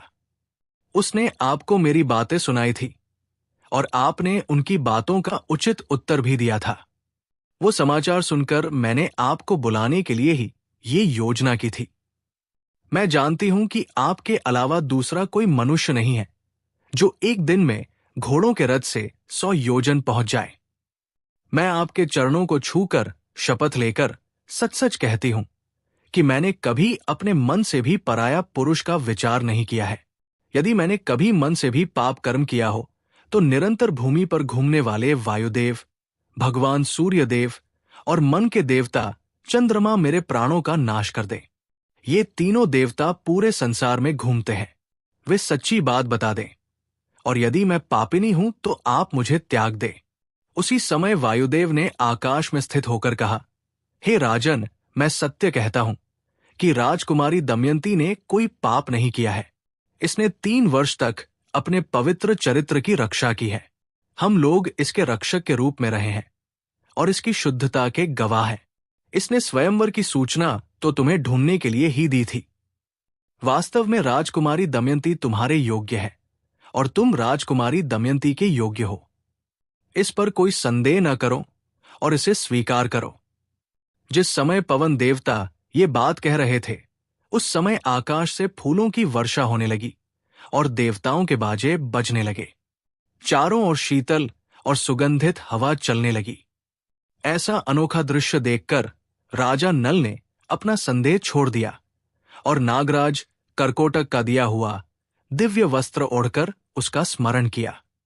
उसके बाद उनका शरीर तुरंत पहले जैसा हो गया। रानी दमयंती राजा नल को पहले रूप में देखकर उनसे लिपट गई और रोने लगी। राजा नल ने भी प्रेम के साथ रानी दमयंती को गले से लगाया और अपने दोनों बच्चों को छाती से लगाकर उनके साथ प्यार से बात करने लगे। सारी रात रानी दमयंती के साथ बातचीत करने में ही बीत गई। सुबह होने पर नहा धोकर सुंदर वस्त्र पहनकर दमयंती और राजा नल महाराज भीष्म के पास गए और उनके चरणों में प्रणाम किया। महाराज भीष्मक ने बड़े आनंद से उनका सत्कार किया और साहस दिया। बात ही बात में ये समाचार सब जगह पहुंच गया। नगर के नरनारी आनंद में भरकर उत्सव मनाने लगे। देवताओं की पूजा हुई। जब राजा ऋतुपर्ण को यह बात मालूम हुई कि सारथी बाहक के रूप में तो स्वयं राजा नल ही थे, जो यहां आकर अपनी पत्नी से मिल गए, तब उन्हें बड़ा आनंद हुआ और उन्होंने राजा नल को अपने पास बुलवाकर उनसे क्षमा मांगी। राजा नल ने उनके व्यवहार की अच्छाई बताकर उनकी प्रशंसा की और उनका सत्कार किया। साथ ही उन्हें अश्व विद्या भी सिखा दी। राजा ऋतुपर्ण किसी दूसरे सारथी को लेकर अपने नगर चले गए। उसके बाद राजा नल 1 महीने तक अपने ससुराल कुंडिन नगर में ही रहे। फिर अपने ससुर राजा भीष्म की आज्ञा लेकर थोड़े से लोगों को अपने साथ लेकर निषद देश के लिए रवाना हुए। राजा भीष्मक ने एक सफेद रंग का रथ, 16 हाथी, 50 घोड़े और 600 पैदल सेवक राजा नल के साथ भेज दिए। अपने राज्य में प्रवेश करके राजा नल अपने भाई पुष्कर से मिले और पुष्कर से बोले कि या तो तुम धोखे भरे जुए का खेल फिर मुझसे खेलो या धनुष पर डोरी चढ़ाओ। पुष्कर ने हंसकर कहा कि अच्छी बात है, तुम्हें जुए के दाव पर लगाने के लिए फिर धन मिल गया। आओ, अब की बार मैं तुम्हारा धन तथा रानी दमयंती को भी जीत लूंगा। राजा नल ने कहा कि अरे भाई, जुआ खेल लो, हार जाओगे तो तुम्हारी क्या दशा होगी जानते हो। जुआ होने लगा। राजा नल ने पहले ही दाव में पुष्कर के राज्य, रत्नों के भंडार और उसके प्राणों को भी जीत लिया। उन्होंने पुष्कर से कहा कि ये सब राज्य अब मेरा हो गया। अब तुम रानी दमयंती की ओर आंख उठाकर भी नहीं देख सकते। तुम रानी दमयंती के सेवक हो। अरे मूर्ख, पहली बार भी तुमने मुझे नहीं जीता था। वो काम कलयुग का था। तुम्हें इस बात का पता नहीं है। मैं कलयुग के दोष को तुम्हारे सिर नहीं मढ़ना चाहता। तुम अपना जीवन सुख से बिताओ। मैं तुम्हें छोड़ देता हूं। तुम पर मेरा प्रेम पहले के ही समान है। तुम मेरे भाई हो। मैं कभी भी तुम पर अपनी आंख टेढ़ी नहीं करूंगा। तुम 100 वर्ष तक जियो। राजा नल ने इस प्रकार कहकर अपने भाई पुष्कर को साहस दिया और उसे अपने हृदय से लगाकर जाने की आज्ञा दी। पुष्कर ने हाथ जोड़कर राजा नल को प्रणाम किया और कहा कि जगत में आपकी अटूट कीर्ति हो और आप 10,000 वर्ष तक सुख से जीवित रहें। आप मेरे अन्नदाता और प्राणदाता है। उसके बाद पुष्कर बड़े सत्कार और सम्मान के साथ 1 महीने तक राजा नल के नगर में ही रहा। उसके बाद वो सेना, सेवक और परिवार के लोगों के साथ अपने नगर में चला गया। राजा नल भी पुष्कर को उनके नगर पहुंचाकर अपनी राजधानी में लौट आए। सभी नागरिक, साधारण प्रजा तथा मंत्रिमंडल के लोग वापस राजा नल को पाकर बहुत प्रसन्न हुए। उन्होंने आनंदित होकर हाथ जोड़कर राजा नल से विनती की। वे कहने लगे कि राजेंद्र, आज हम लोग दुख से छुटकारा पाकर सुखी हुए हैं। जैसे स्वर्गलोक में सभी देवता देवराज इंद्र की सेवा करते हैं, वैसे ही आपकी सेवा करने के लिए सब प्रजाजन आए हैं। घर घर आनंद मनाया जाने लगा। राज्य में चारों ओर शांति फैल गई और पहले की तरह बड़े बड़े उत्सव होने लगे। राजा नल ने सेना भेजकर रानी दमयंती को बुलवाया। राजा भीष्मक ने अपनी पुत्री को बहुत सी वस्तुएं देकर ससुराल भेज दिया। उसके बाद रानी दमयंती अपनी दोनों संतानों को लेकर राजमहल में आ गई। राजा नल अपने राज्य में बड़े आनंद के साथ समय बिताने लगे। राजा नल की प्रसिद्धि दूर दूर तक फैल गई। वो धर्म की बुद्धि से प्रजा का पालन करने लगे। उन्होंने बड़े बड़े यज्ञ करके भगवान की पूजा की। महर्षि बृहस्पति जी कहते हैं, युधिष्ठिर, तुम्हें भी थोड़े ही दिनों में तुम्हारा राज्य और सगे संबंधी मिल जाएंगे। राजा नल ने जुआ खेलकर बड़ा भारी दुख मोल ले लिया था। उसे अकेले ही सब दुख भोगना पड़ा। परंतु तुम्हारे साथ तो तुम्हारे भाई हैं, द्रौपदी है और बड़े बड़े विद्वान तथा सदाचारी ब्राह्मण हैं। ऐसी स्थिति में तुम्हारे दुखी होने का तो कोई कारण ही नहीं है। संसार की स्थितियां हमेशा एक सी नहीं रहती। ये विचार करके भी उनकी वृद्धि और कमी से चिंता नहीं करनी चाहिए। नागराज कर्कोटक, रानी दमयंती, राजा नल और राजा ऋतुपर्ण की ये कथा कहने सुनने से कलयुग के पापों का नाश होता है और दुखी मनुष्यों को साहस मिलता है। राजा नल के पूर्व जन्म के बारे में भी एक कहानी प्रसिद्ध है। श्री शिव महापुराण के अनुसार अर्बुदोचल पर्वत के समीप भील वंश में आहुक नाम का एक भील रहता था। उसकी पत्नी का नाम आहुका था। वो बड़ी ही पतिव्रता नारी थी। दोनों पति पत्नी भगवान शिव के भक्त थे। एक समय उनकी कुटिया पर भगवान शंकर यतिनाथ के रूप में पधारे। उस आहुक नामक भील ने उन यतिनाथ का विधि के अनुसार पूजन किया। शाम के समय यतिनाथ ने आहुक से कहा कि मुझे रात के विश्राम के लिए थोड़ा स्थान दो, मैं सुबह यहां से चला जाऊंगा। भील ने उन्हें कहा कि मेरे पास कुटिया में थोड़ा सा स्थान है, इसमें आप कैसे रहोगे? उसकी ये बात सुनकर यतिनाथ वहां से जाने लगे। इस पर उस भील की पत्नी आहुका ने कहा कि ये संत भगवान हमारे अतिथि हैं, इनको आप नाराज न करें। आप सन्यासी के साथ घर में रहिए तथा मैं घर के बाहर रह जाऊंगी। भील ने अपनी पत्नी से कहा कि तुम नहीं, मैं घर के बाहर रहूंगा, तुम अतिथि के साथ घर के अंदर रहना। वो भील अपने अस्त्रों के साथ घर के बाहर रुका तथा अतिथि और भील आहुक की पत्नी घर के भीतर रहे। किंतु इधर आधी रात में कुछ हिंसक एवं क्रूर पशुओं ने उस भील की हत्या कर दी। सुबह सन्यासी ने घर के बाहर आकर देखा कि उस भील को सिंह आदि जंगली जानवर खा गए हैं। इससे उन्हें बहुत दुख हुआ। भीलनी ने दुख सहते हुए यतिनाथ को समझाया कि आप निराश न होइए। अतिथि सेवा में अगर प्राण भी त्यागना पड़े तो ये धर्म है। मेरा क्या है, मैं तो इनके साथ सती हो जाऊंगी। ये सब सुनकर भगवान शिव अपने असली स्वरूप में प्रकट हो गए और भीलनी आहुका को धन्य कहा और आशीर्वाद दिया कि अगले जन्म में तुम विदर्भ देश की राजकुमारी दमयंती बनोगी तथा तुम्हारा पति भील आहुक निषद देश के राजा नल के रूप में जाने जाएंगे और मैं स्वयं एक हंस के रूप में आकर तुम्हारा मिलन कराऊंगा। ये वचन कहकर भगवान शिव उसी स्थान पर नंदीश्वर लिंग के रूप में प्रकट हुए, जिन्हें आज हम अचलेश्वर महादेव के नाम से जानते हैं, जो कि आज के ग्वालियर में है। उस समय ये निषद क्षेत्र था। निषद देश नरवर के राजा वीरसेन का विवाह मंझा नामक राजकुमारी से हुआ था। कई वर्ष बीत जाने के बाद भी इन्हें पुत्र की प्राप्ति नहीं हुई। राजा वीरसेन ने सुनैना नाम की राजकुमारी से उनकी सुंदरता के जाल में फंसकर दूसरा विवाह किया। इसके कुछ समय बाद भगवान शिव के वरदान के कारण उनकी पहली रानी देवी मंझा गर्भवती हो गई, जिससे राजा का लगाव अपनी पहली रानी मंझा की ओर बढ़ने लगा।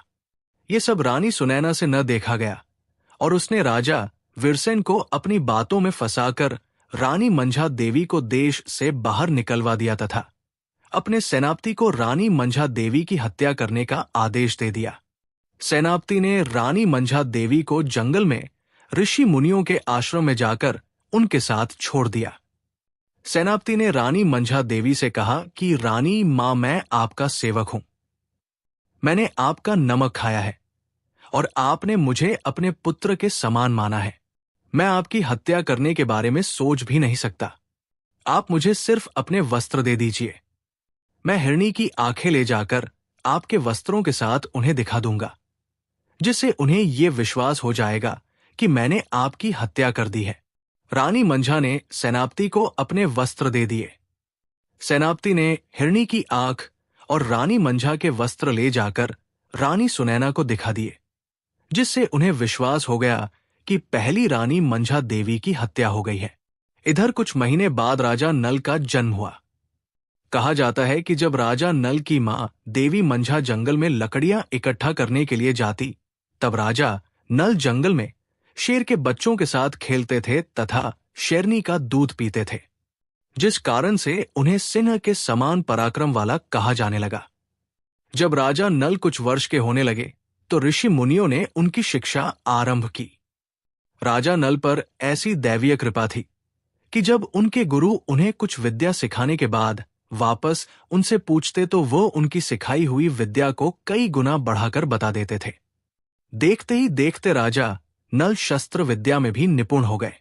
इतनी तेज गति से राजा नल को शस्त्र विद्या में निपुण होता देख ऋषि मुनियों ने उनकी माता से कहा कि ये किशोरावस्था में निषद देश का ऐसा राजा बनेगा जिसकी यश गाथा युगों युगों तक गाई जाएगी। एक दिन राजा नल ने अपनी मां मंझा देवी से अपने परिवार एवं अपने पिता के बारे में जानने की अपनी इच्छा प्रकट की। ऋषि मुनियों ने मंझा देवी से कहा कि अब वो समय आ गया है कि अब राजकुमार नल निषद देश यानी नरवर के राजा बने। उसके बाद उनकी माता ने उन्हें पूरी कथा सुनाई, जिसे सुनकर राजकुमार नल बहुत दुखी हुए। अपने गुरुओं की आज्ञा पाकर अपनी मां को साथ लेकर राजकुमार नल नरवर आ गए तथा उन्होंने अकेले ही युद्ध की घोषणा कर दी। राजकुमार नल और नरवर की सेना में एक भयंकर युद्ध हुआ, जिसमें राजकुमार नल ने अकेले ही नरवर की पूरी सेना को हरा दिया। इस प्रकार राजकुमार नल की जीत हुई और वो नरवर गढ़ के राजा बने। राजा वीरसेन ने अपनी गलती की रानी मंझा देवी से क्षमा मांगी तथा रानी सुनैना व उनके पुत्र पुष्कर के साथ वन में तपस्या के लिए चले गए। इसके बाद राजा नल अपने राज्य को चलाने लगे। उन्होंने रानी घाटी में एक मंदिर बनवाया और एक किले जैसा भवन भी बनवाया। उन्होंने कई स्थानों पर भगवान शिव के मंदिर बनवाए। इस प्रकार राजा नल ने अपना राज्य निषद देश वापस पाया और एक ऐसा राजा बना जिसकी गाथा आज भी गाई जाती है। राजा नल और रानी दमयंती की ये बहुत ही सुंदर कथा भारत के महाकाव्य महाभारत में आती है।